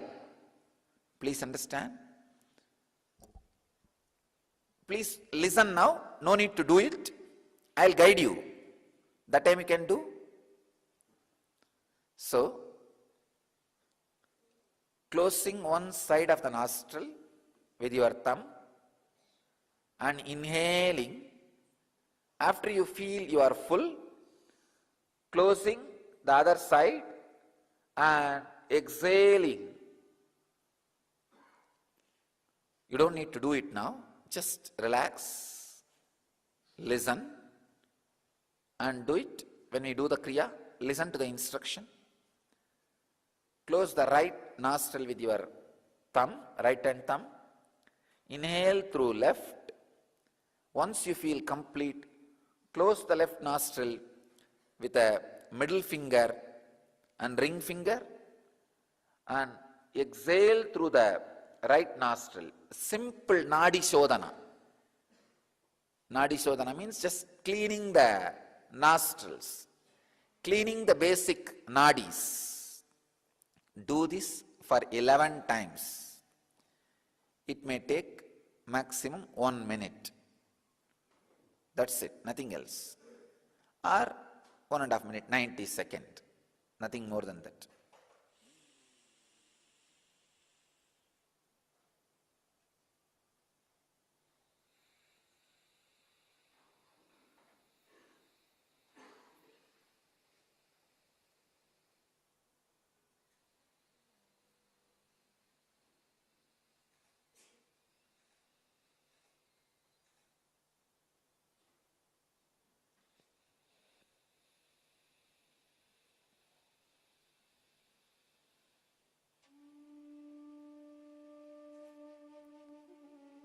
I think I have shown very clearly. Please understand. Inhaling and exhaling. Nothing else. Very simple.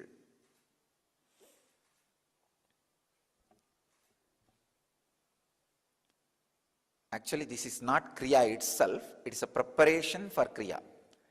The first 3 steps are preparation for kriya. And just letting your body warm up. This is the first step. 11 times. Second step, the Bastrika Pranayama. Please understand. The technical term is Bastrika. Pull your lower abdomen in and up.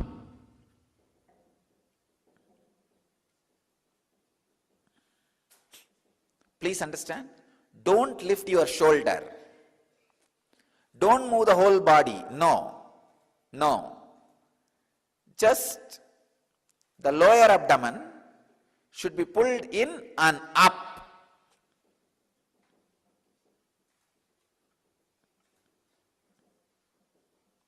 "21 times. Please understand. Again, I am preparing the body. 11 times of Nadi Shodhana, simple breathing. 21 times of Bastrika. 21 times is very simple thing. Actually, it's nothing. Just 21 times of Bastrika. This all preparation. Please understand. This all preparation to push you to the original Kriya itself.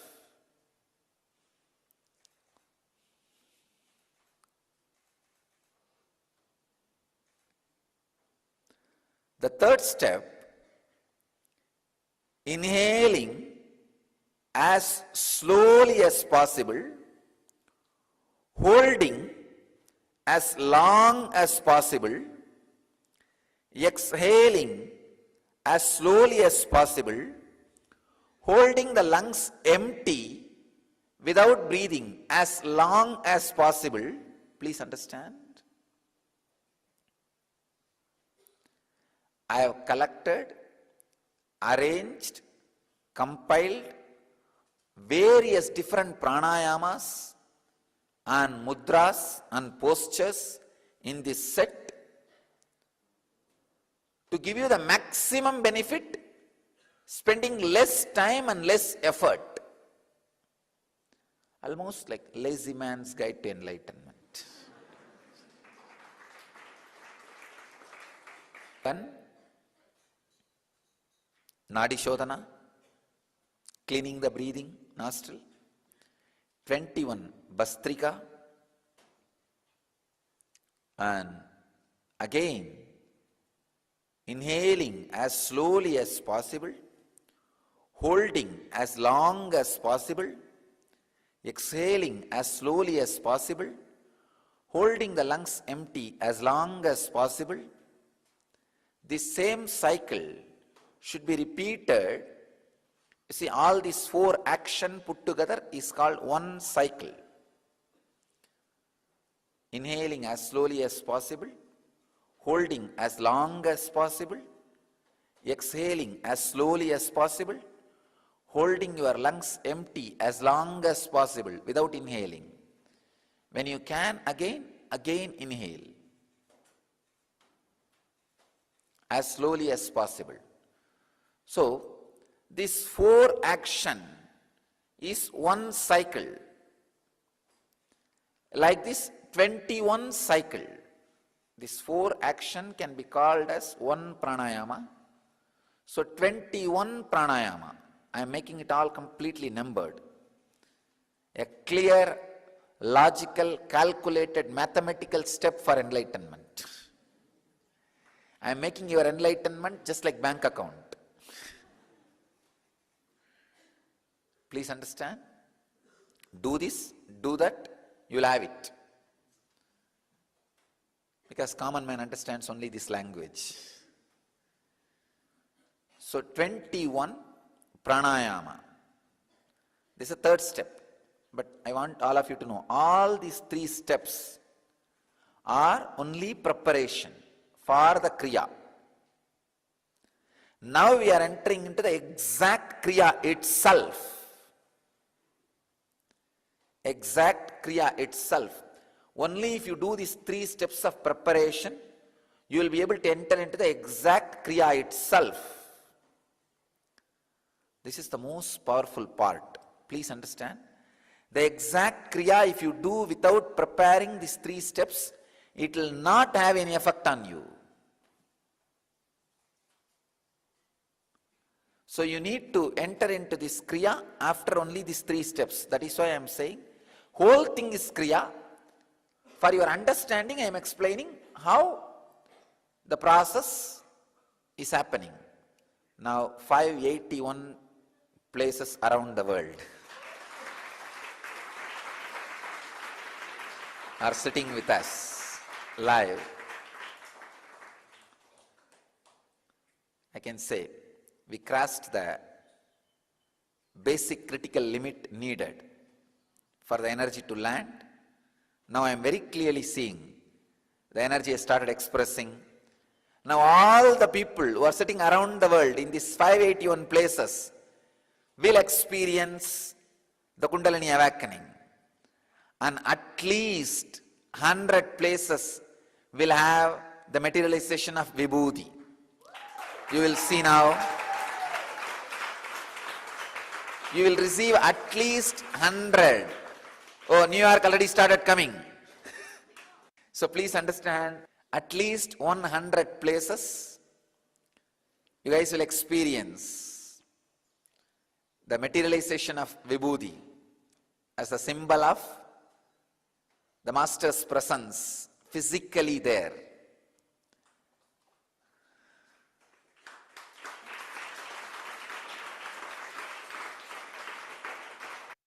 Now listen the instruction.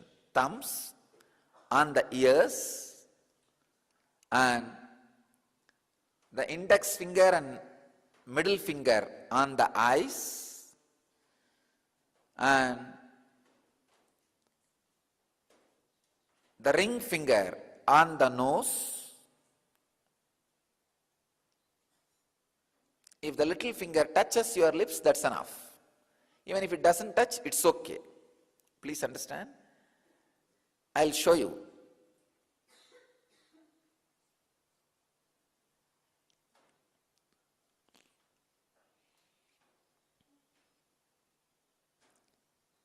As per the yogic tradition, all 5 senses are in your face itself.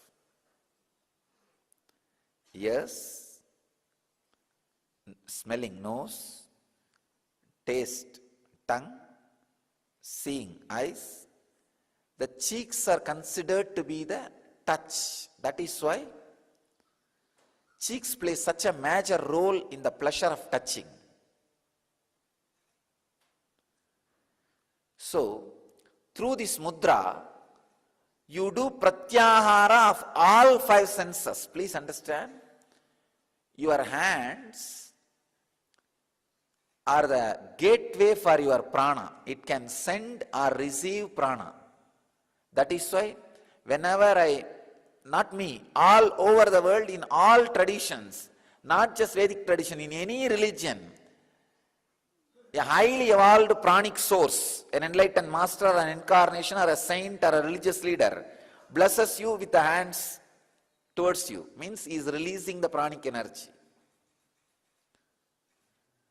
And when you are asked to receive, you are always asked to raise your hand so that you can receive.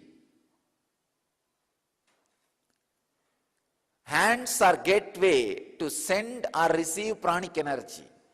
Now when you lock your hands on the senses, all the senses are withdrawing inside. The pratyahara happens.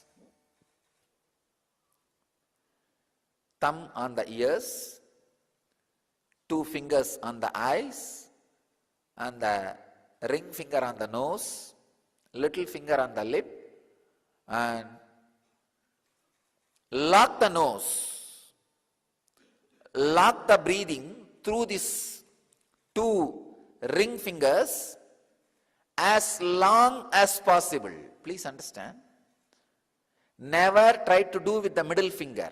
If you try to lock the nose with the middle finger, you will lock it more than you can bear. The danger of fainting or disturbing your health is possible. It is there. So, don't do with middle finger. Do it with ring finger. Do it with ring finger. Please understand. The ring finger, Washington, New York, Port Washington, New York, please don't do now. Wait. I'll guide you, you can do that time. Just listen. Listen to the instruction.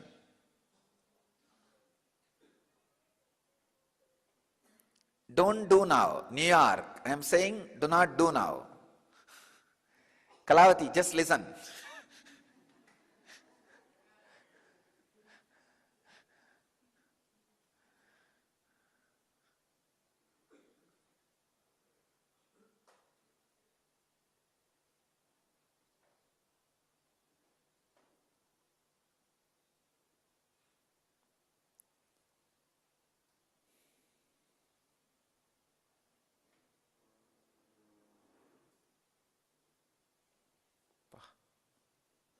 I'm seeing very clearly how the etheric body of me is being used by the cosmos like a huge octopus.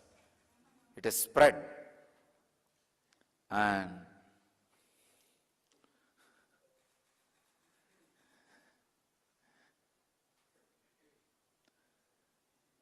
it is just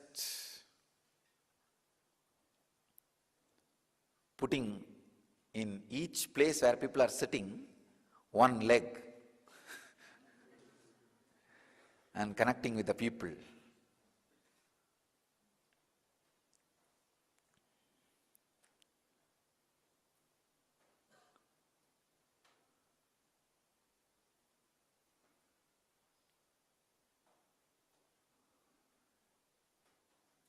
God. I can see very clearly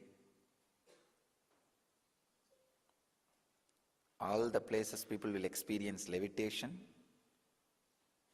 At least in 100 places, devotees will have vibhuti from padukas, and at least 200 devotees will receive vibhuti in their hands. Now,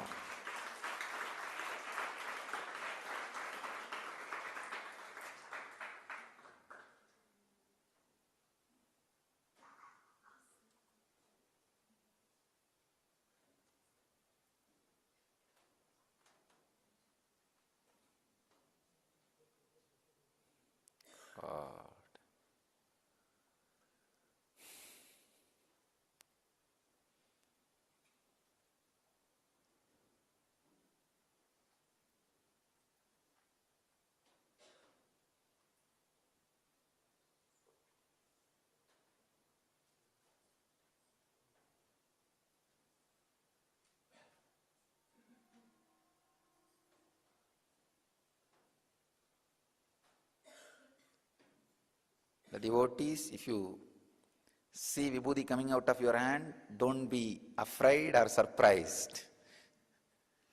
I could see the energy expression.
One side, the energy overload, people are rolling, I can see everywhere. On the other side, webinar overload. It's not able to handle. Jnanatma, you are ready?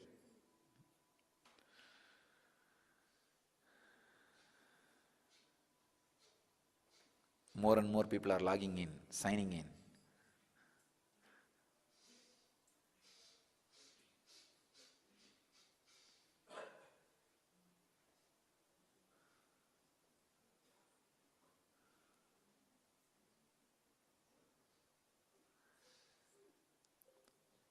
So all the people who missed for a few minutes webinar stopped, I wanted to tell all of you, you have not lost anything. I have not given any instruction in those few minutes. I waited. So please, you can listen now. So now, the hands, the thumb on the ears, the index finger and middle finger on the eyes, the ring finger on the nose, and the little finger on the mouth,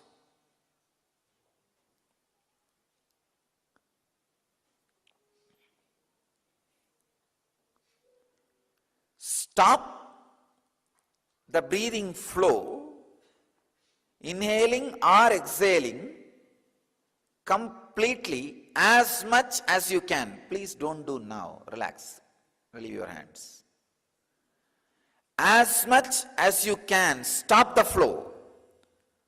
After a few minutes or a few seconds, you will feel, oh, now I cannot stop anymore. Then just release those two ring fingers.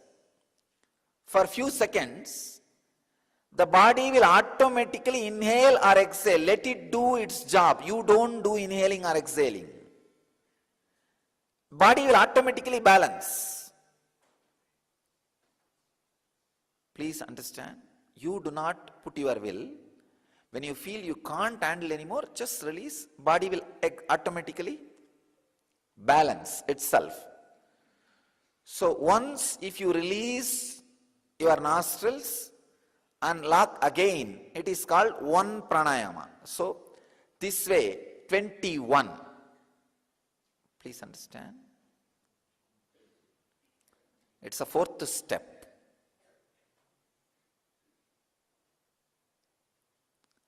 First, a simple cleaning of the nostril.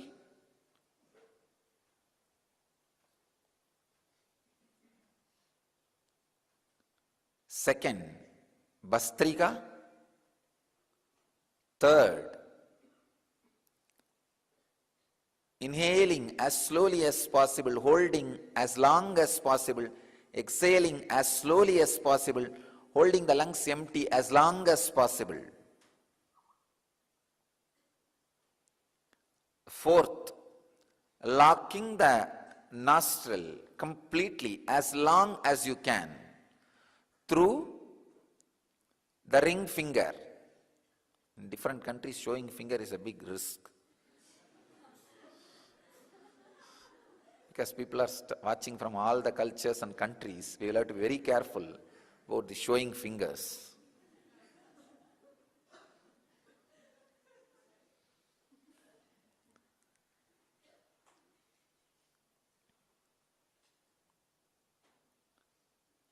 Fifth part is, please understand, this fourth part is the main kriya. The fifth part is settling with your body, means balancing the body. First three steps are preparation. The fourth step is main kriya. And the fifth part is balancing your body, settling your body. The settling or balancing can be done by intense humming. 7 minutes of intense humming means the energy created has to be churned in your system. Intense humming for 7 minutes. After that, living means making that a part of your muscle memory. This will be done by the 7 times doing Shakti Dharana. Please understand. Shakti Dharana means raising your hands towards the sky and visualize the Master's presence and energy is intensely landing on you, awakening your Kundalini on the whole body,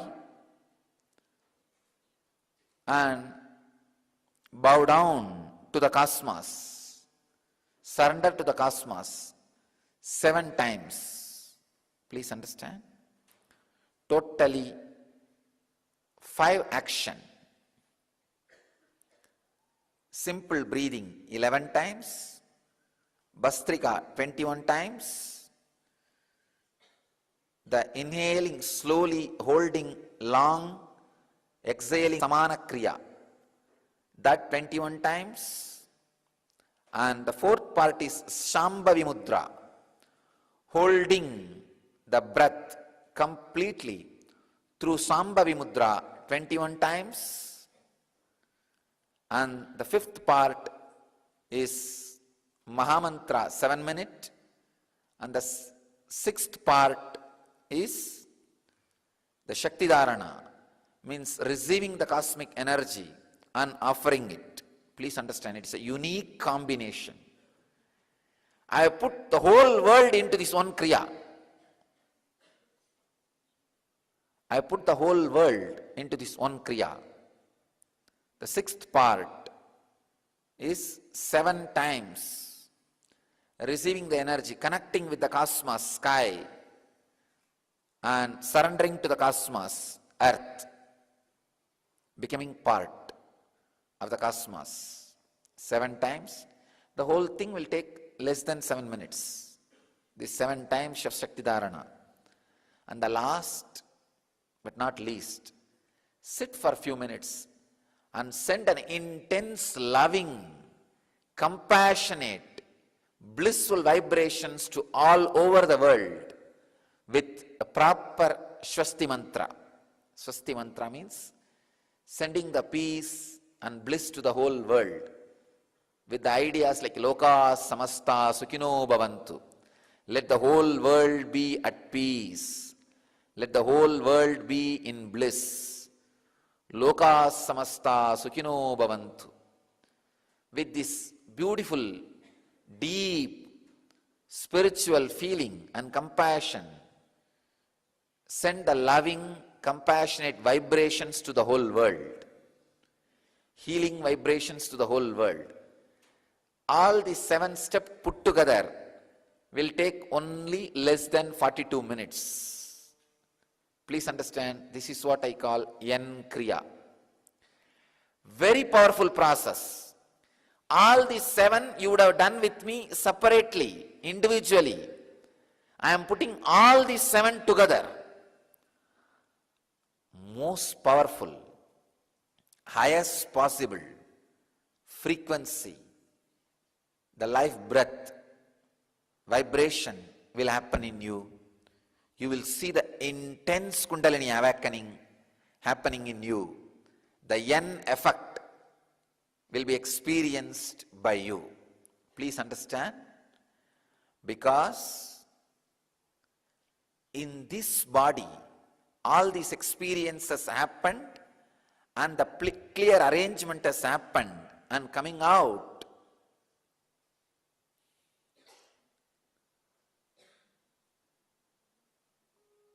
anybody who does this Kriya will immediately connect with this energy which is expressing through this body and experience intense Kundalini awakening and N effect as people experience in my presence, or I can say much more than the experience happening in my presence.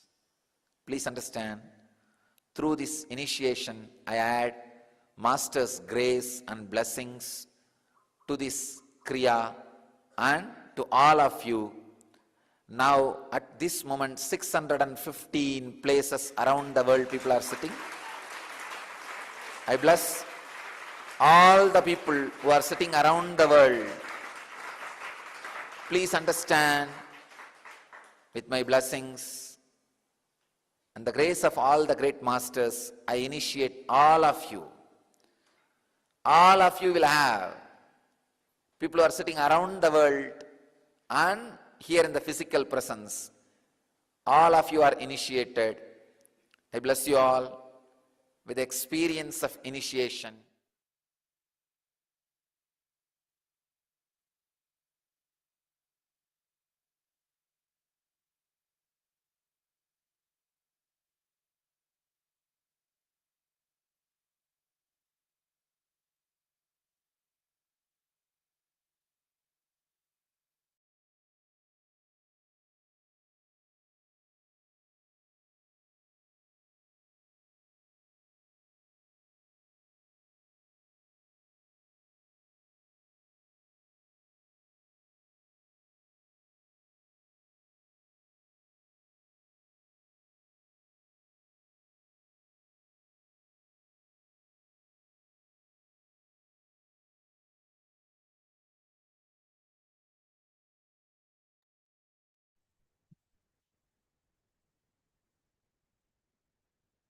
Nithyananda, everyone.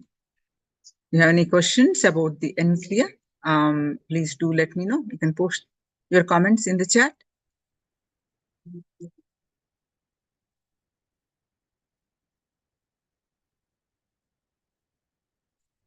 Any questions related to N-kriya? Please post your comments in the chat.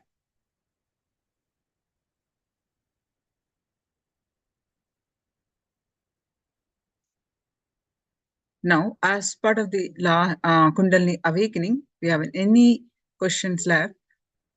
Let's understand the question and answers about the Kundalini Shakti.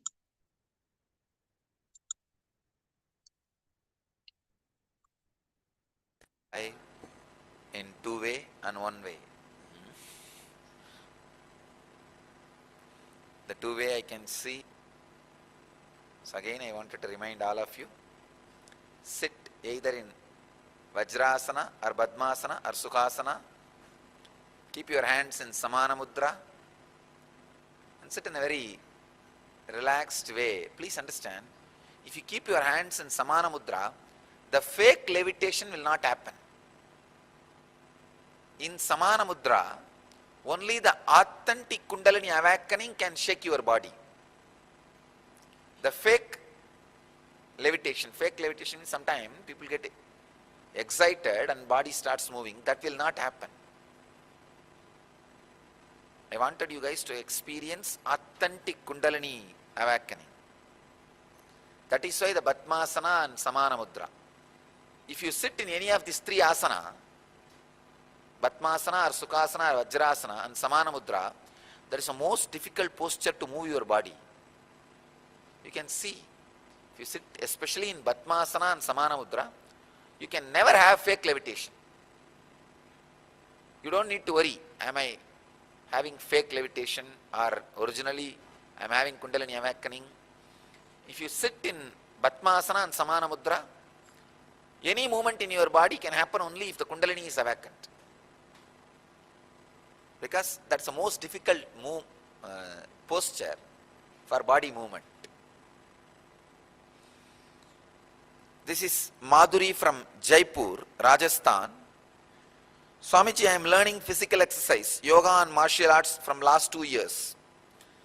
We learned some techniques in martial arts that if like somebody hold your both hands, then how we can take out our hands easily from the other person's grip. In this technique, the person who wants to take out his hands out of the other person's hand grip will put a force in outward direction to the point where the hand is weak, towards the thumb side. Before, when I used to practice the technique and hold the other person's hand very tightly, since they know the technique, they used to take out their hands very easily. Now I am doing Nitya Dhyana and listening to live satsang regularly by your grace. Just 2 days before, on 13th January, I practiced the same technique, but nobody was able to unlock my grip. Not even batchmates of my age. In fact, the senior most in my batch was struggling to take out his hand from my grip. Is this Kundalini Shakti? And if yes, is my Kundalini Shakti as awakened? Madhuri? it is the side effect of Kundalini Shakti, no doubt. And your Kundalini is awakened, no doubt. Two things. In the martial arts, when somebody touches you, if your Kundalini energy is more than their Kundalini energy, even if you don't attack them, they will just fall. They will be completely shaken. The martial arts is more Kundalini energy based. The other day I was seeing a video, a Chinese master, he did not touch even one person, but he was fighting with 20 people. All 20 were rolling on the ground. He did not touch even one person. So what you see here,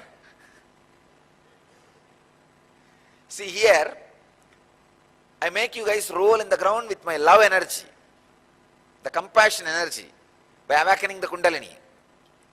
The same thing that master was doing with pure energy. It was neither anger nor compassion, just pure energy. Actually, pure energy itself will have a trace of compassion. So I could see very clearly. I'll get the video and give you the reference tomorrow. Tomorrow in satsang, I'll give you the reference, and it's in the YouTube. You can all watch. I saw from the YouTube only. So if your Kundalini is fully awakened, you don't even need to touch anybody. The moment you look at them, they will roll on the ground.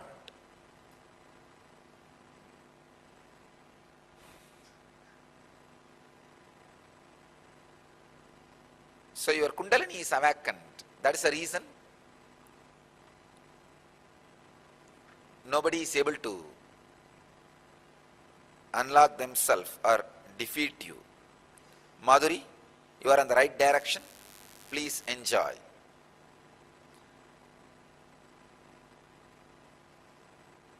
I am really surprised. From all over the world, I don't even know the cities and the country's name. People are watching this live satsang. Thanks to the technology. Thanks to the technology. Now we are having only 10 connections two-way. In a month we will have 108 connections two-way. We are establishing.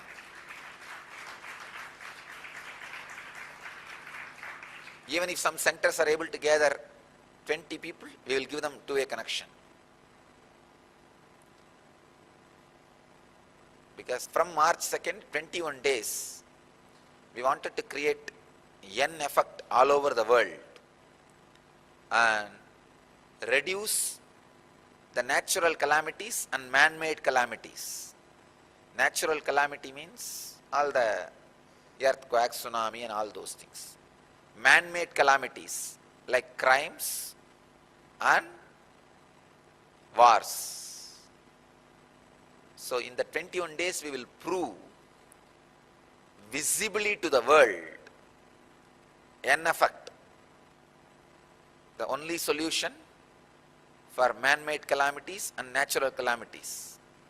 Create N effect, the only hope for future.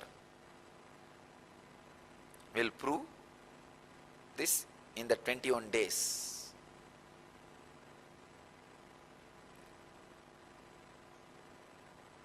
So that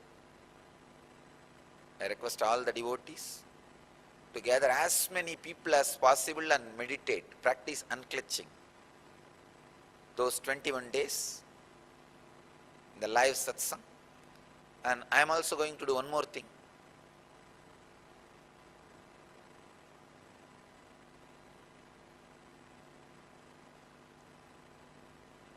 Many devotees from around the world are struggling to keep up this time, live satsang. Next question is about that. I'll read this next question, answer, then. Dear Swamiji, I have two questions, please. Since the live Pada Puja and satsang is from 2 to 4 a.m. UK time, I am sleeping very irregular hours now. I find that I often have to sleep for a couple of hours during the daytime, as my body is feeling sleepy. So I have not been able to maintain working for 12 hours a day, as you said. Is it okay for the body to have irregular sleeping patterns? What's the best thing to do, as I want to keep watching you live? This question is from Satrupini, London. 2 hours sleeping during the daytime is okay. The 12 hours working does not mean continuous 12 hours. In a day, if you do 12 hours, that's enough. And actually, satsang time becomes working hours because you are not keeping quiet. I am working on you. So you can add satsang time also as a working hours. That's first thing. Second thing, due to the timings, we have not yet as yet succeeded. We have not as yet succeeded in gathering a large group of people. So we can have a two-way session with you at morning satsang.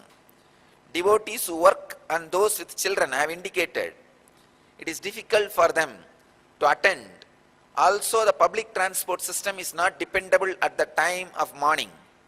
So we are all individually watching you at our own homes. We have thought about it a lot, but have not found any solutions to these logistical issues.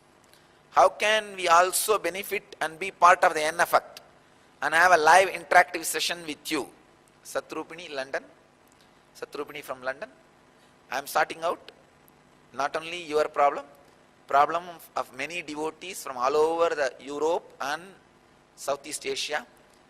From March 2nd, we will have 2 satsangs, morning and evening. So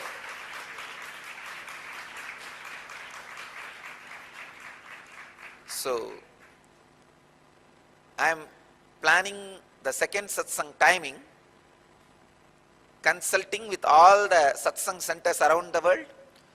So almost all the countries will be able to attend any one of these satsang.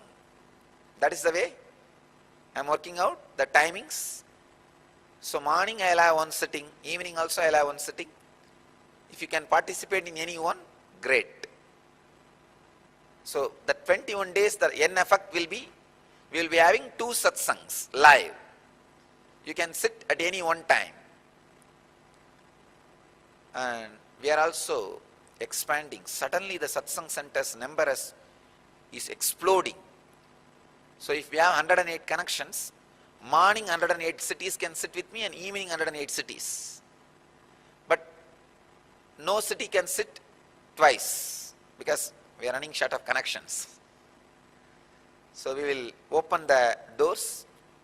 All the European, Southeast Asian countries whose timings are matching with evening satsang can sit evening.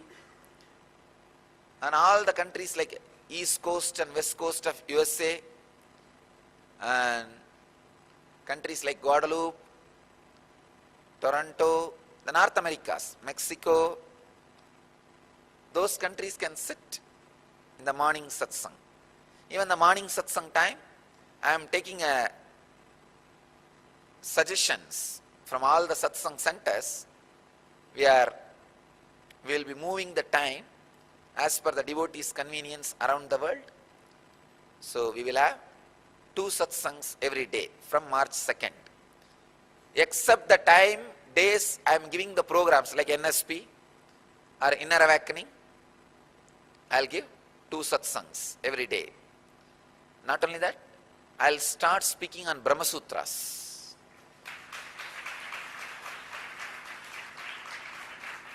Mornings I will do on Yoga Sutras, evenings I will do on Brahma Sutras.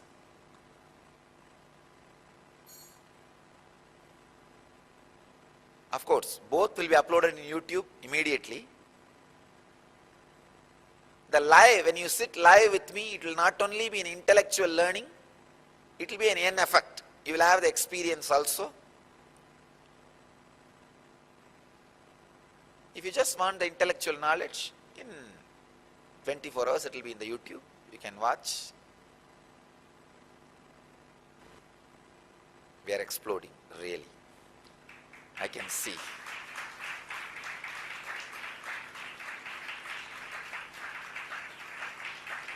And I am really seeing in every satsang center, the people who experience the N effect, how powerful and creative they are becoming. powerful, creative, alive, and how the inner awakening is happening in everybody.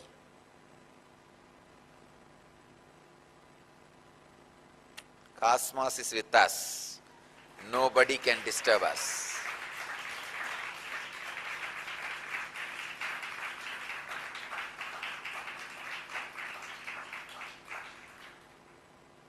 Divine is supporting us. So, nobody can disturb us. Good. Next question. This is Prasanna from San Jose. Is he there? San Jose?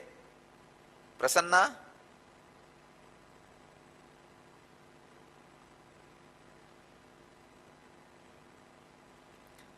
In many big festivals and religious gatherings, I have witnessed a handful of people start swaying and having involuntary motions. Never levitation, of course. My understanding was that for those few moments they were possessed by God and were channels of the divine. Is my understanding correct? Prasanna, I don't want to say it is correct or wrong. It depends on individual. If the person who is swaying, having involuntary motions, if he is in bliss during the experience, and after the experience if he becomes intelligent, Sat Chit Ananda. Sat means more integrated and more clear, more knowledgeable about life, death and the great secrets of life. Okay? Having more understanding about sacred secrets. That's the first scale. Second, he should become more aware about his life and others' life. Third, he should become more blissful. If these three things, Sat, Chit, Ananda, is increasing in that person, then he is possessed by God for those few moments. If that three is not increasing, during the experience he is not blissful, and Sat, Chit, Ananda is not increasing after the experience, then he is not possessed by divine. He is just having some nervous breakdown. His nadi is having some chaotic experience. What is the difference between what we are experiencing during N effect and their experience? Please understand, Prasanna, this is the difference. If Sat, Chit, Ananda increases during the effect and after the effect, you are having N effect, Kundalini awakening. If that three is not there during the effect and after the effect, then it is nervous breakdown. So you can have, this is the right scale, not to have the fake experience, fake levitation, nervous breakdown. Sit in Samana Mudra and Batmasana. You can never have fake experience. Those people who are swaying in these religious ceremonies and large gatherings, tell them to sit in Batmasana and Samana Mudra, everything will stop. Real Kundalini awakening only can move your body if you sit in Batmasana and Samana Mudra. If you are sitting in any other postures and body is swaying, moving, there can be doubt. But if you are sitting in Batmasana and Samana Mudra, any movement can be only out of Kundalini. So this is the scale to find out whether it is a nervous breakdown or N effect. Dear Swamiji, thank you so much for the strange experiences I had during yesterday morning satsang. This is from Nitya Priyatma Niraja from Atlanta Satsang Center. Thank you so much for the strange experiences I had during yesterday's morning satsang. I could not understand what it is, neither read any scripture to refer, nor had any spiritual guidance from others. But I believe whatever happening to me is for my own good. Yesterday, as usual, I started levitating during Pratyaksha Pada Puja. Levitation has become almost like as usual. See?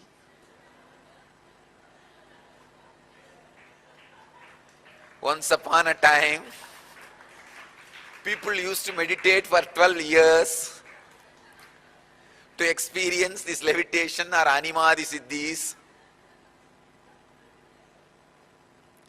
Nowadays, people don't even think it is a kind of a siddhi. They think it's like you go to Nithyananda and sit with his live satsang. God, what have I done?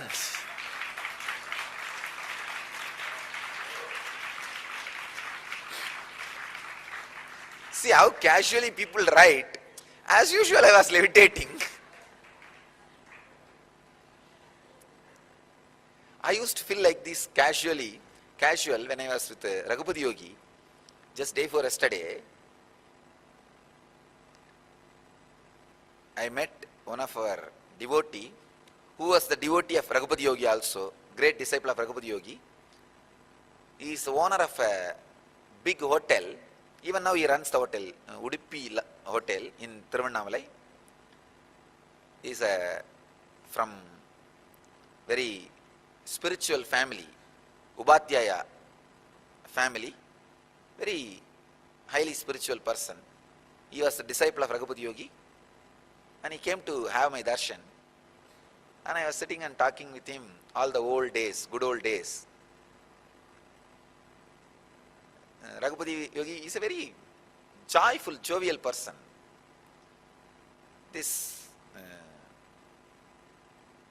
In his hotel, once Raghupati Yogi was sitting, I was also with him. We were actually, he was sharing the incident with me. So he was also sitting, we all three were chatting. We were having coffee. I was a small boy, so the dining table height was too much for me. So I was standing and drinking the coffee. And they both were sitting on the chair and drinking the coffee. And somebody came and asked Raghupati Yogi, like a very disturbing way, I heard you can make people levitate, means fly. Can you do that to me? Then Raghupati Yogi jovially told him, pay for this coffee bill, then I'll do. Those days, cup of coffee is something like a 60 paise. 60 paise means less than 1 rupee. So, 3 coffee. The hotel owner was also having coffee, but usually he will never charge. He's a devotee, so he will never ask money. So he was actually giving coffee for Raghupati Yogi and for me and for himself. So this guy who came, he said, all right, I'll pay for 3 coffee. For all 3 coffee he paid.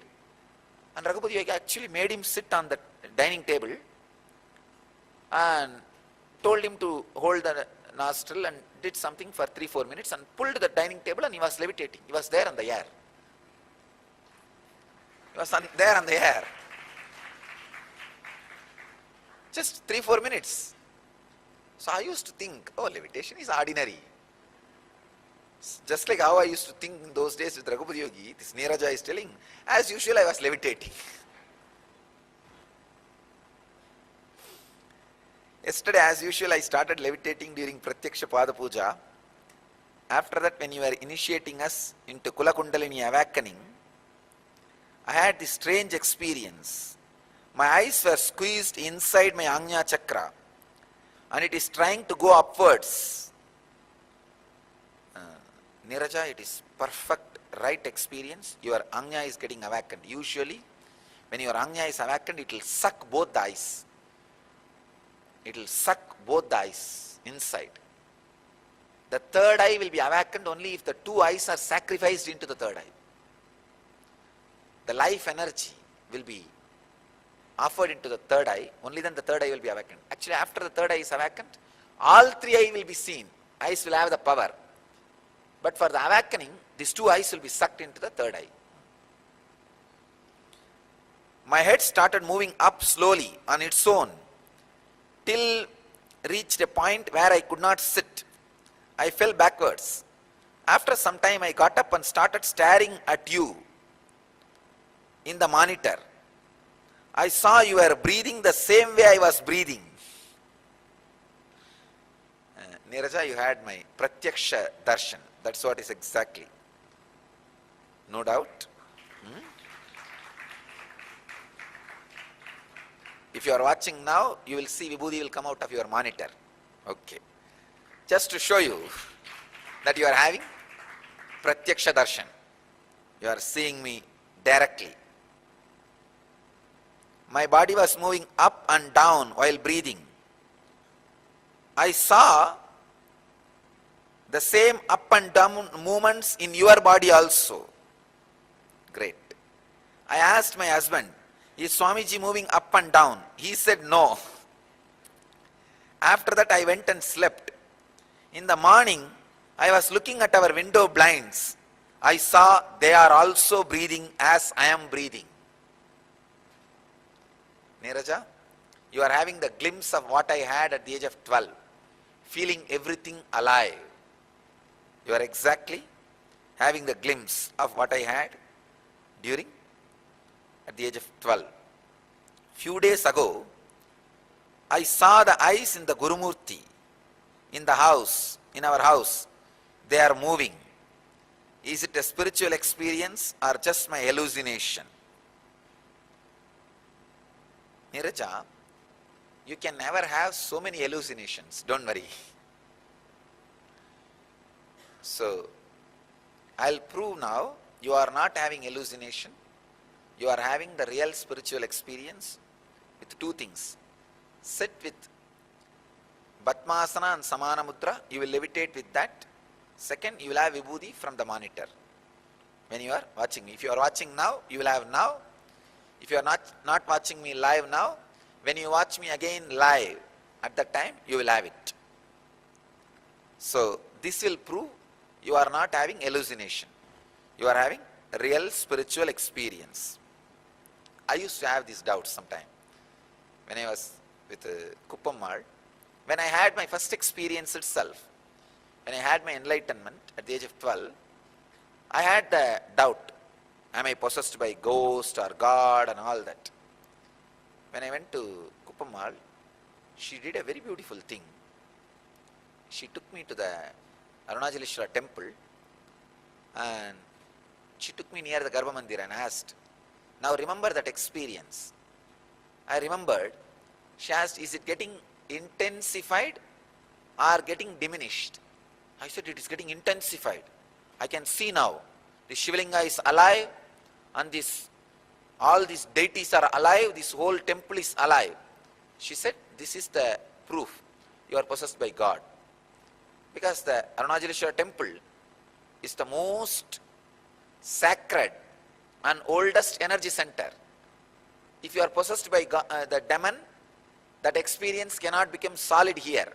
It cannot get solidified. It can only diminish. It will only become dull. If you are possessed by divine experience, the real Kundalini awakening, only then it can become intense. So that is the reason I always request all satsang centers to have some deity, God, the traditional Hindu deity. See, have deities like a Shiva or Vishnu or Ganesha, the traditional Hindu deities. No black magic can work in those spaces. That's the reason I insist all satsang centers to have the traditional deities. See, an authentic master will never create his own black magic deities. There are people going around creating their own black magic deities. You can't understand, you can't connect them with the tradition. Even when they put the linga, it will not look like a traditional linga. Means what? They put their own energy, means the black magic energy, and their own form. So understand, that is the reason I am telling you, do not go to the places where The authentic traditional deities are not worshipped. Go for the Vedic traditional deities. Shiva, Krishna, Buddha, Rama, Ganesha. No black magic can work with these deities. Because from the time immemorial, they represent pure cosmic consciousness. So in the cosmos itself, very clearly, only the pure cosmic consciousness can be associated with the deities. So, no black magic can work in the presence of those deities. That's the reason I insist. Have a Shivlinga in your center. Have Ganesha or Venkateshwara, Rama, Krishna, those deities. No black magic can work and no fake experiences can happen. I think you all understand what I mean. How these fools cheat people, creating their own kind of gods which no scriptures talk about, no tradition accepts. Because they can't infuse their black magic energy into the traditional deities. So they create their own new names and new deities.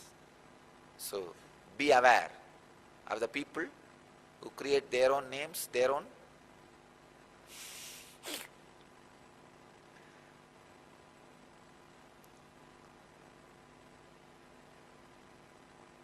Have authentic, time-tested, foolproof, traditional deities. In Atlanta, only women are experiencing Kundalini awakening. They are rolling, rocking and levitating. Men are very depressed because nothing is happening to them. Niraja, don't worry, I am not biased. I will give experience to men also.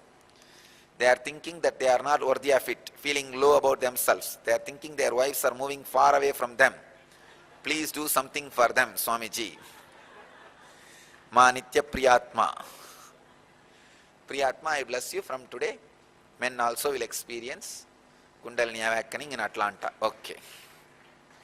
Actually, it is like this. When men experience, the stability of the experience in men will be long. Women will experience very quickly, but the stability will be very less. So it's like each body has one advantage and one disadvantage. So don't worry about it.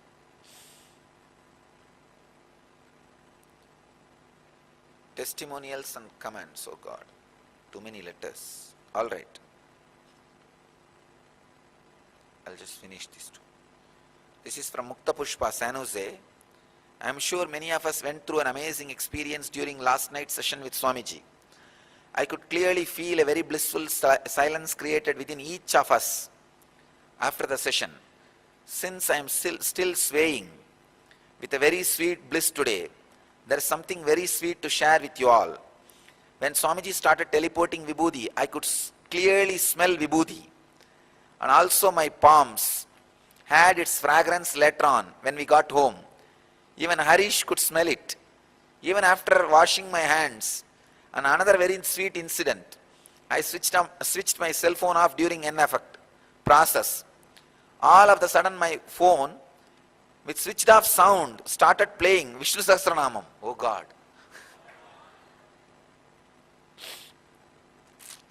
There is an incident, Jnaneshwar, in Jnaneshwar's life, Namdev. So, the Jnaneshwar, Namdev and all used to walk naked.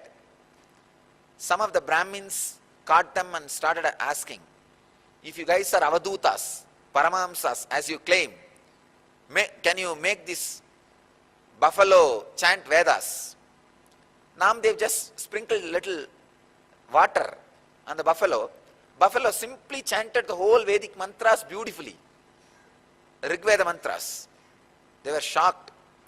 Now we can say, switched off cell phone will chant Sahasranama. Come on. I can say, buffalo chanting Vedic mantra is much easy than the cell phone having Vishnu Sahasranama. First I thought the sound was coming from somewhere in the temple, and I did not pay attention to it. Only after some time I'm seeing my phone in my pocket and packet playing loud with silence mode on Vishnu Sahasranama, not to mention that my cell phone is time password protected and it locks automatically after 1 minute of inactivity. Have an amazing, oh, this is an experience. It is locked, silence mode, switched off, and it is chanting Vishnu Sahasranama. Great. It's from Mukta Pushpa's phone. Dear and respected Swamiji, my namaskarams to you. Please accept my respects to you.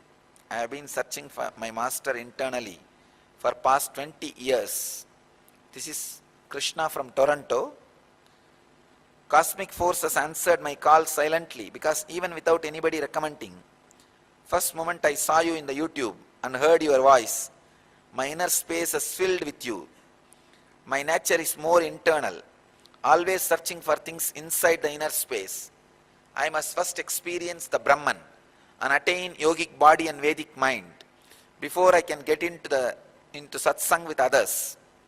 Please accept my respects and bless me. என்னுடைய உள்ளுணர்வு உணர்த்துவது நான் உங்களுடன் ஏதோ ஒரு விரவியில் உங்களுடன் இருந்திருக்கிறேன். He says, I have a strong emotion that I had been with you in some distant past life. Please bless me and accept me as your virtual disciple for now. Very soon, if you wish, I have your darshan in your presence. Krishna, I accept you as my real disciple itself. Why just virtual disciple? I accept you as my disciple. You will have my darshan in my physical presence. Accept this following sukta as if I am chanting in your presence with Purna Kumbha. He is giving Purna Kumbha to me. I accept. Krishna, you will experience. Yes. Here is one more question. Dear Swamiji, what is the difference between contentment and suppression? In one discourse you said, do not suppress. In another you said, be contented. They seem to be contradictory. How do we apply the two techniques? Achala, for you, contentment. It is to the individuals. So, for you, practice contentment. That's it. I bless you all to achieve, experience, live, express, radiate and share the eternal bliss. Nithyananda. Thank you.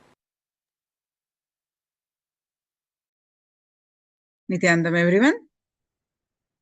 It's time to conclude the Paramashivoham, glimpses of Paramashivoham, day 2. So, with the blessings of the Supreme Pontiff of Hinduism, let's pay our deepest gratitude to Swamiji, and with that deep gratitude, let's conclude with the Purna Mantra. Om Purnamada Purnamidam Purnat Purnamudashyate Purnasya Purnamadaya Purnamevavashishyate. Om Shanti Shanti Shanti. Harihi Om Tasat. Sarvam Bhagavad Shri Nithyananda Paramashiva Padukarpanamastu. Om Nithyanandam. Nithyanandam, everyone. Thank you so much.